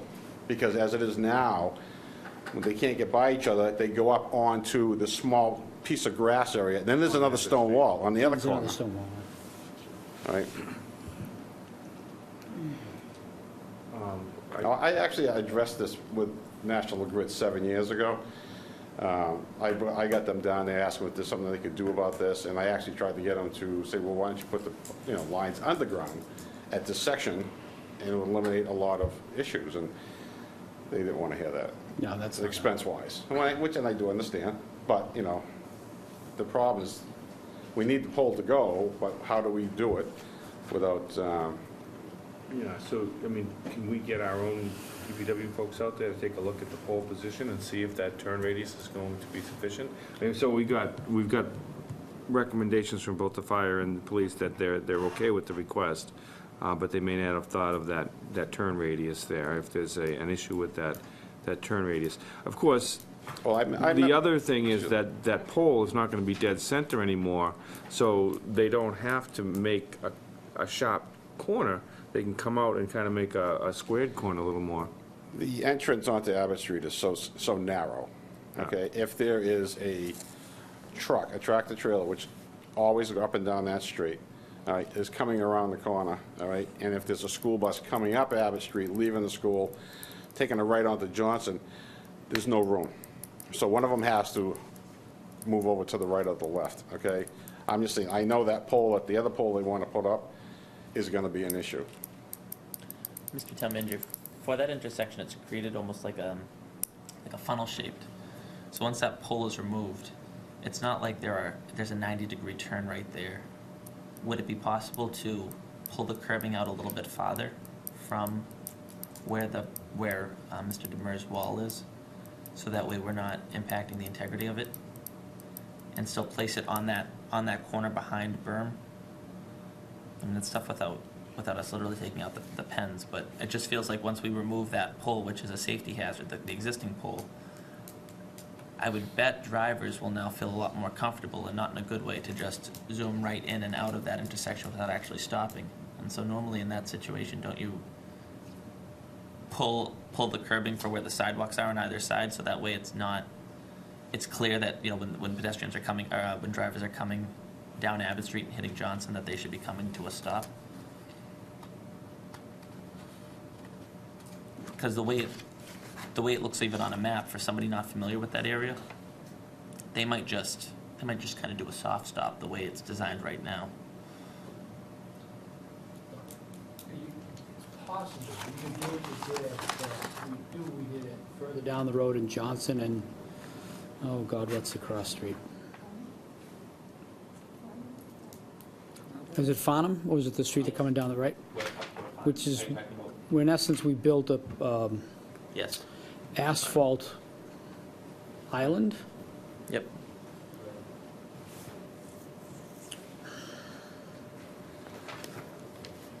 The question, I guess, if I understand the question is right, can we create a 90-degree angle into Johnson Street from Abbott Street? At least on the side where Mr. Demers' property Well- is, so that way the pole would be going into the ground not so close to his wall, but still, Well, but it would seem to me that doesn't, if you're going to satisfy the whole, you're going to fix the whole problem, right? So, That's the whole, I mean, no matter what, the intersection is too small. When, you know, you're going from a really wide Johnson Street to a really narrow Abbott Street. And I actually did meet with the engineer, the town engineer, the day, he came out to look at where the National Grid had staked out where the poles were gonna go. And I happened to see him out there, and I went out and we talked, and with a pole that we're gonna put close to my stone wall, I says, you know, we have a problem here, and he goes, I know. He said, because, but they dig that down to put the pole in, that stone wall is gonna come apart. yeah, I get that piece. I guess I'm just trying to figure out the engineering around the other piece, because I'm not sure you would do it on one side, because you still have the problem on the other side. Like, can you build out, in essence, create, you typically don't build one side to narrow the lane. So if you're going to build on the Johnson side, then you're in essence narrowing, you want equal space on either side of the median. So if you're going to build out something to, in essence, create some capacity to build in the pole on the Johnson Street side at the corner of the property, then you're making one side of the roadway, so you're going to have to realign the center. And the problem with realigning the center is you're going to be in the center of the road, and then the center is going to change. So you're going to bring that all the way back. That's the sort of engineering problem with it. The question would be if somehow you could 90 on both of these, closer to where the wall bends, to create almost like an island, for lack of a better expression. It almost looks like that from the aerial because it's shaded, and create an island where you can put the pole on, away from the wall. And the alternative, I think the question would have to be an engineering question of whether you can bring the line across the street, because there's not a lot of poles across the street either. So I don't know about the Z, but I mean, in terms of connecting their services across the street, I mean, basically, if they put the pole across the street, it would just be to get the power away from the wall and eliminate the pole that's in the middle of Abbott Street. It's just a zigzag. They're going to go across and come right back over. well, but they're not doing it at the Abbott Street existing pole, because that's in the middle of the street. They have to go back to the next pole, Which is about past the probably driveway, yeah. 40, 50 feet back. A little, I don't have the measurement, but Yeah. a little further than that, maybe. Yeah. It'd go back to. Well, actually, if you look on the second page of what I gave you, you can see Yeah. the pole. You can see the second pole that you're talking about. No, but I'm saying they'd have to go on, I'm also talking about, well, it was depending on the angle, right? You see the second pole. So that's, from that corner, 75 or 80 feet. So you'd have to go back to the next pole. That's where you'd have to bring it across. Because you're not going to diagonally line, I don't think they're going to run a diagonal line from this pole across Johnson Street. This pole that you can see in the picture, Yep. if they went over to Lisa Lane, at the corner of Lisa Lane, would give them the angle that they would need. And then they're going to have to travel down Johnson, or where did you assume they would come back across the street? Well, when I talked to the National Grid guy, we probably figured they probably would have to put a second pole further down Johnson Street, then come back over. Correct. So you're going to add poles on the opposite side from you on Johnson. You'd have at least probably two. At least two, right. Right, because you're going to have to diagonal from onto the other side of Johnson, and then travel down past Abbott to a second pole, which is then going to connect at the end of this gentleman's retaining wall. Like you said, at the end of Lisa, right? Yeah. What's the timetable on this for? Yes. I don't know. If it was approved as proposed, when were you going to do it? Job, I believe, they could probably do within next month. I want to go out and see the area myself. Yeah, it's tough. I like to see the Because area you're gonna put a myself, so I can visualize what's going on here, you know? Warrants a visit. Yeah. Yeah, I walk by it all the time, so I'm very familiar with the area. And it's certainly an interesting set of problems, right? Yeah, I mean, there's I mean, I more than think- one problem. Yeah, I think, what we need to do is look at it and with an eye to what Mr. Demers has been describing and see if there's another solution that, both protects his wall and maintains the sidewalk for pedestrian traffic, I do like the idea of going across the street. The only thing is when you have any turns within these lines, you do need to support it. with an anchor, with a guy wire, and it just depends where you're gonna put that anchor, so. And do you foresee when you were out there, can you imagine having to trim back or remove trees if you went to the other side of the street? No, there's no trees on There's no that. trees there, I don't recall, I don't. No. There are trees in the area, but not sure. Okay. So let's bring this one back together again and see where we want to go with this. So we have some complicated issues here on how we're going to proceed with the pole placement. I think Mr. Stewart would like to take a drive out there, take a look at it. I think we have some thoughts. Maybe we can look at it from a different engineering perspective on how we may be able to locate some poles that do not compromise the wall or the sidewalk. So what I would suggest is we don't close the public hearing, but we continue it until our next meeting. And we get everyone gets a chance to take a look at it. And maybe, Paul, you can come back with some alternative designs that address the homeowner's concern as well. I would look into going across the street and seeing where we can put our poles, where the property lines is, But and see if that's doable. I also suggest that you work with the town, whether it be DPW and the town manager or... The other side of the road? Yes, there is. Okay. Sets back way up in the corner. That's actually the main house to my house. Yeah.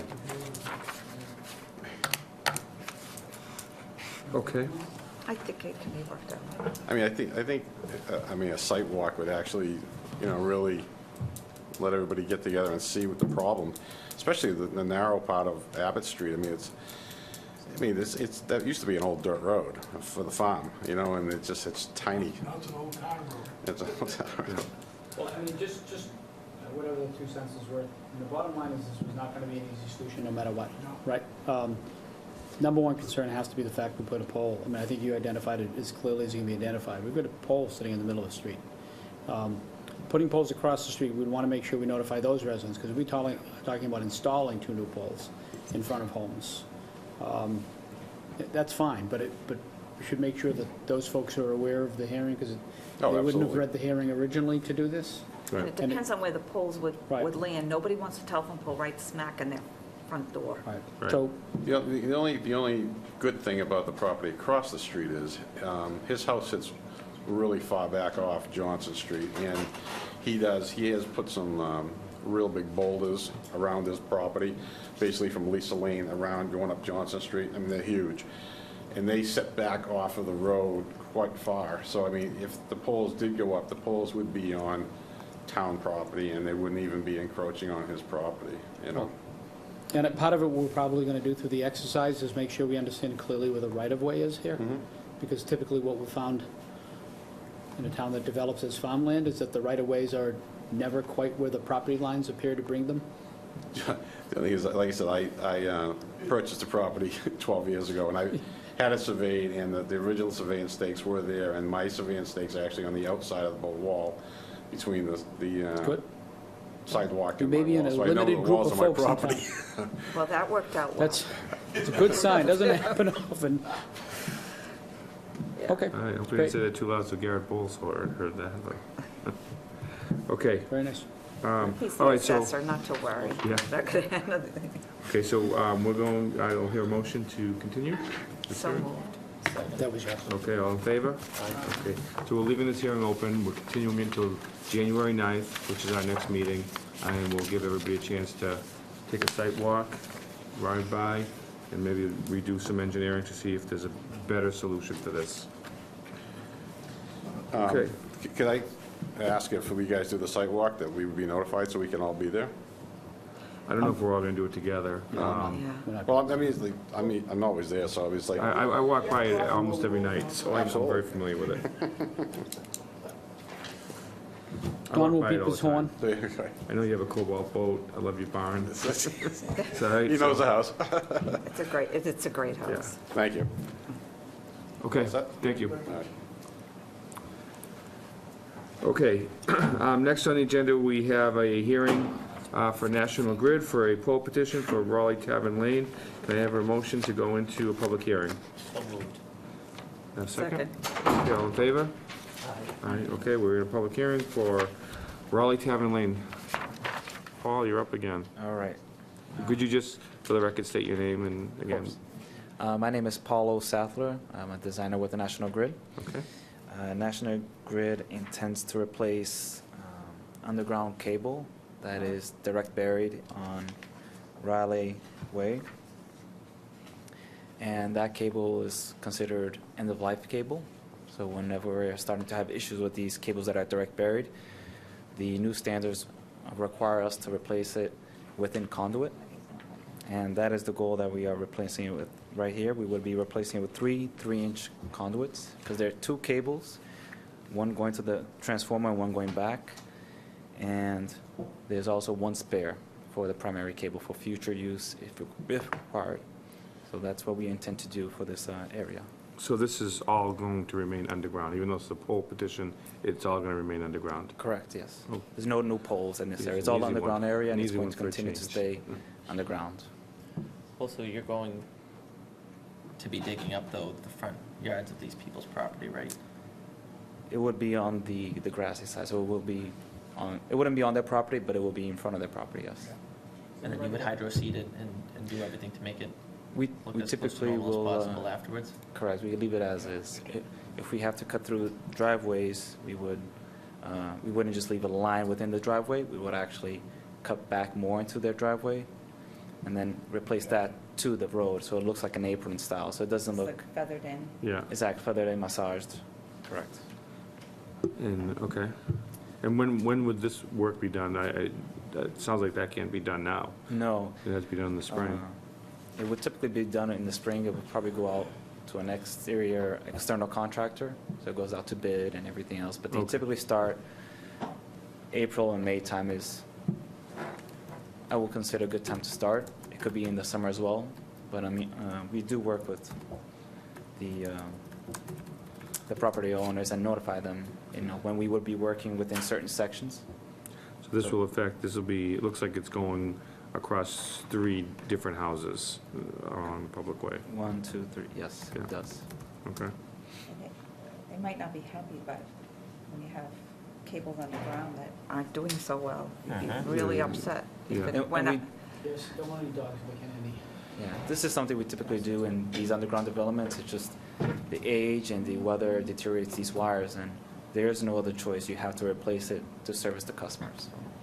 We have this at the mills, all of the lines feeding our streetlights were direct buried, so meaning the cable is not in any kind, it's shielded, but it's not in a conduit, so it's directly buried into the ground. Yeah. Correct. And over time, obviously, that's not an ideal. Doesn't last forever. solution. With conduit, you can replace the cable easier without digging it again, and the conduit usually lasts at least 100 years, so.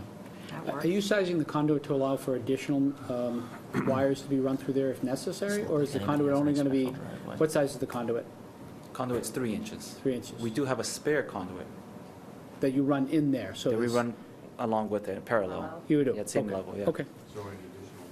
Correct, you wouldn't need to go back in. You wouldn't need to go back. There will be an outage, but there wouldn't be any digging, Right. per se. Use a handhold and sleeve it in and, Correct. Use the okay, machine. okay, good. Okay. Any further questions from the board? Anybody here to speak? No. Okay. All right, I'll have a motion to close the public hearing. So moved. Second. All those in favor? Aye. Okay, do we have a motion on this?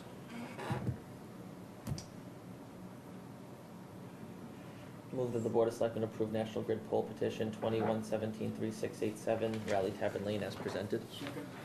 Okay, we have a motion and a second. The only thing I'll say is that we have, in the packets, we have letters from the police department in favor, but requesting a detail officer when the work is to be done, and the fire department also in favor. And they have no issues. Okay? Okay. So, all those in favor? Aye. Aye. Opposed? Okay, Paul, you're all set. Thank you very much for staying out late tonight. Not a problem. Glad to be here. Okay. All right, have a great new year and a Motion happy to move Christmas. in the license, Mr. Chairman. All right, we have a motion to move to licensing and a second. All those in favor? Aye. Aye. Rosemary, you're all set with licensing? Yes. yeah, Okay. All right, unanimous. We are now in licensing. We're now in licensing. So, as you can see in your packet, we have license renewals for calendar year 2017. We had submitted before us As you can see in our packet, Suzanne Pellich, our assistant town clerk, has submitted most licenses for renewal. There were some minor changes. As you can see, Lobster Tail Seafood of North Andover, located at 1081 Osgood Street, has changed owners. Be Good, located at 111 Turnpike Street, Unit 5B, has changed owners. We have 3 businesses that are not renewing for 2017. The Farm Stand Food Truck, located at 110 Sutton Street. S&K Transportation Services, located at 57 Maple. I would think it actually is supposed to say Ave, not street, but, and Valley Coach of North Andover, located at 407 Mass Ave. Our packet also made mention of a business, however, we received clarification, and they have since scheduled their certificate of inspection. That was Hokkaido Restaurant. I know that the town manager, there was some communication prior to the meeting. I don't know if there's been any additional development, or if that, as far as you can see. There's an inspection scheduled. But not yet, so. So any approval would have to be contingent upon. Yeah. Successful inspection. Okay. Other than that, they're all fine, right? You guys tell me. Are there any questions or discussion about these renewals for 2017? Everyone have a chance to- I think they move them all for approval except the Hokkaido, contingent upon them doing the proper paperwork. Okay, motion made by Selectman Stewart. Do I hear a second? So when you say doing the proper paperwork, I think is it just to have, to successfully pass the inspection? Yeah, Okay. that's it, yeah. That's- Okay. I'll second that. Okay. Motion made and seconded to approve all the licenses as presented to us, and in the case of Hokkaido Restaurant, contingent upon the successful completion of all permit applications. Any discussion? All in favor? Aye. Aye. All opposed? Hearing none. All passed. The next item on the agenda is extended hours for New Year's Eve. A request put in by China Blossom to extend their hours until 2 a.m. on New Year's Eve. They would stop serving alcohol at 1 a.m. And so this is for, of course, December 31st, 2016, for the China Blossom Restaurant at 946 Osgood Street. Favorable recommendation from the police department, and so That's the only one, right? that is the only one. They do that every year. They don't have a problem with that. I move approval of that, Mr. I'll Chairman. second that. Motion made and seconded. Any discussion? Nope. All in favor? Aye. All right. All opposed? Hearing none. Motion passes. Motion to go out of licensing, please. Second. Motion made and seconded. All in favor? Aye. Aye. You're out of license. All right, we're back to our regularly scheduled agenda. Old business, none. New business, none. Public comment? No public comment this evening? Actually, you Okay, have wait, several we'll back announcements. up. We do have a public comment. Yeah, I decided as I was driving to the meeting tonight that, Stan Lippert, 43 Stone Cleve Road, that I was going to keep doing this until Ray retires. I wouldn't want him to miss me at these meetings, so it just would be too much fun without me. So I just wanted to add one thing to the comments that were made earlier when we were talking about town finances and CIP and all the good work that's gone on. The one thing that's also gone along with all of this that we easily forget is that 5, 6, 7 years ago, when we used to go through these budget cycles, we were struggling to maintain what we called level services. Not level budgets, but level services, just trying to keep the services we had. That's a thing of the past now for us. Not only do we have a robust budgeting and financial picture for our town, but we continue to grow the services of our town thanks to all the great work that's been done by the Board of Selectmen and our town manager. So that is just really what the benefit has been from all this great work we've been doing in the financial picture, is that we've been able to not just maintain services, but increase the services we provide to our town, and I think that's been a wonderful thing. So I just wanted to add that to the mix. That's really the bottom line. That's the results of all this good work that we've been doing. So I wanted to thank all of you and the town manager for that.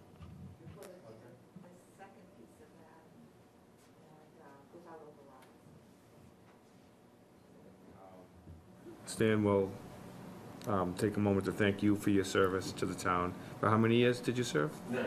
9 years. And Stan has obviously made a public announcement he's not looking to run again, but thank you so much for your commitment to the school committee, and I'm sure we'll see you on the Historical Society and whatever other board will benefit. Around town. Yeah, so thank you. Selectmen's meetings.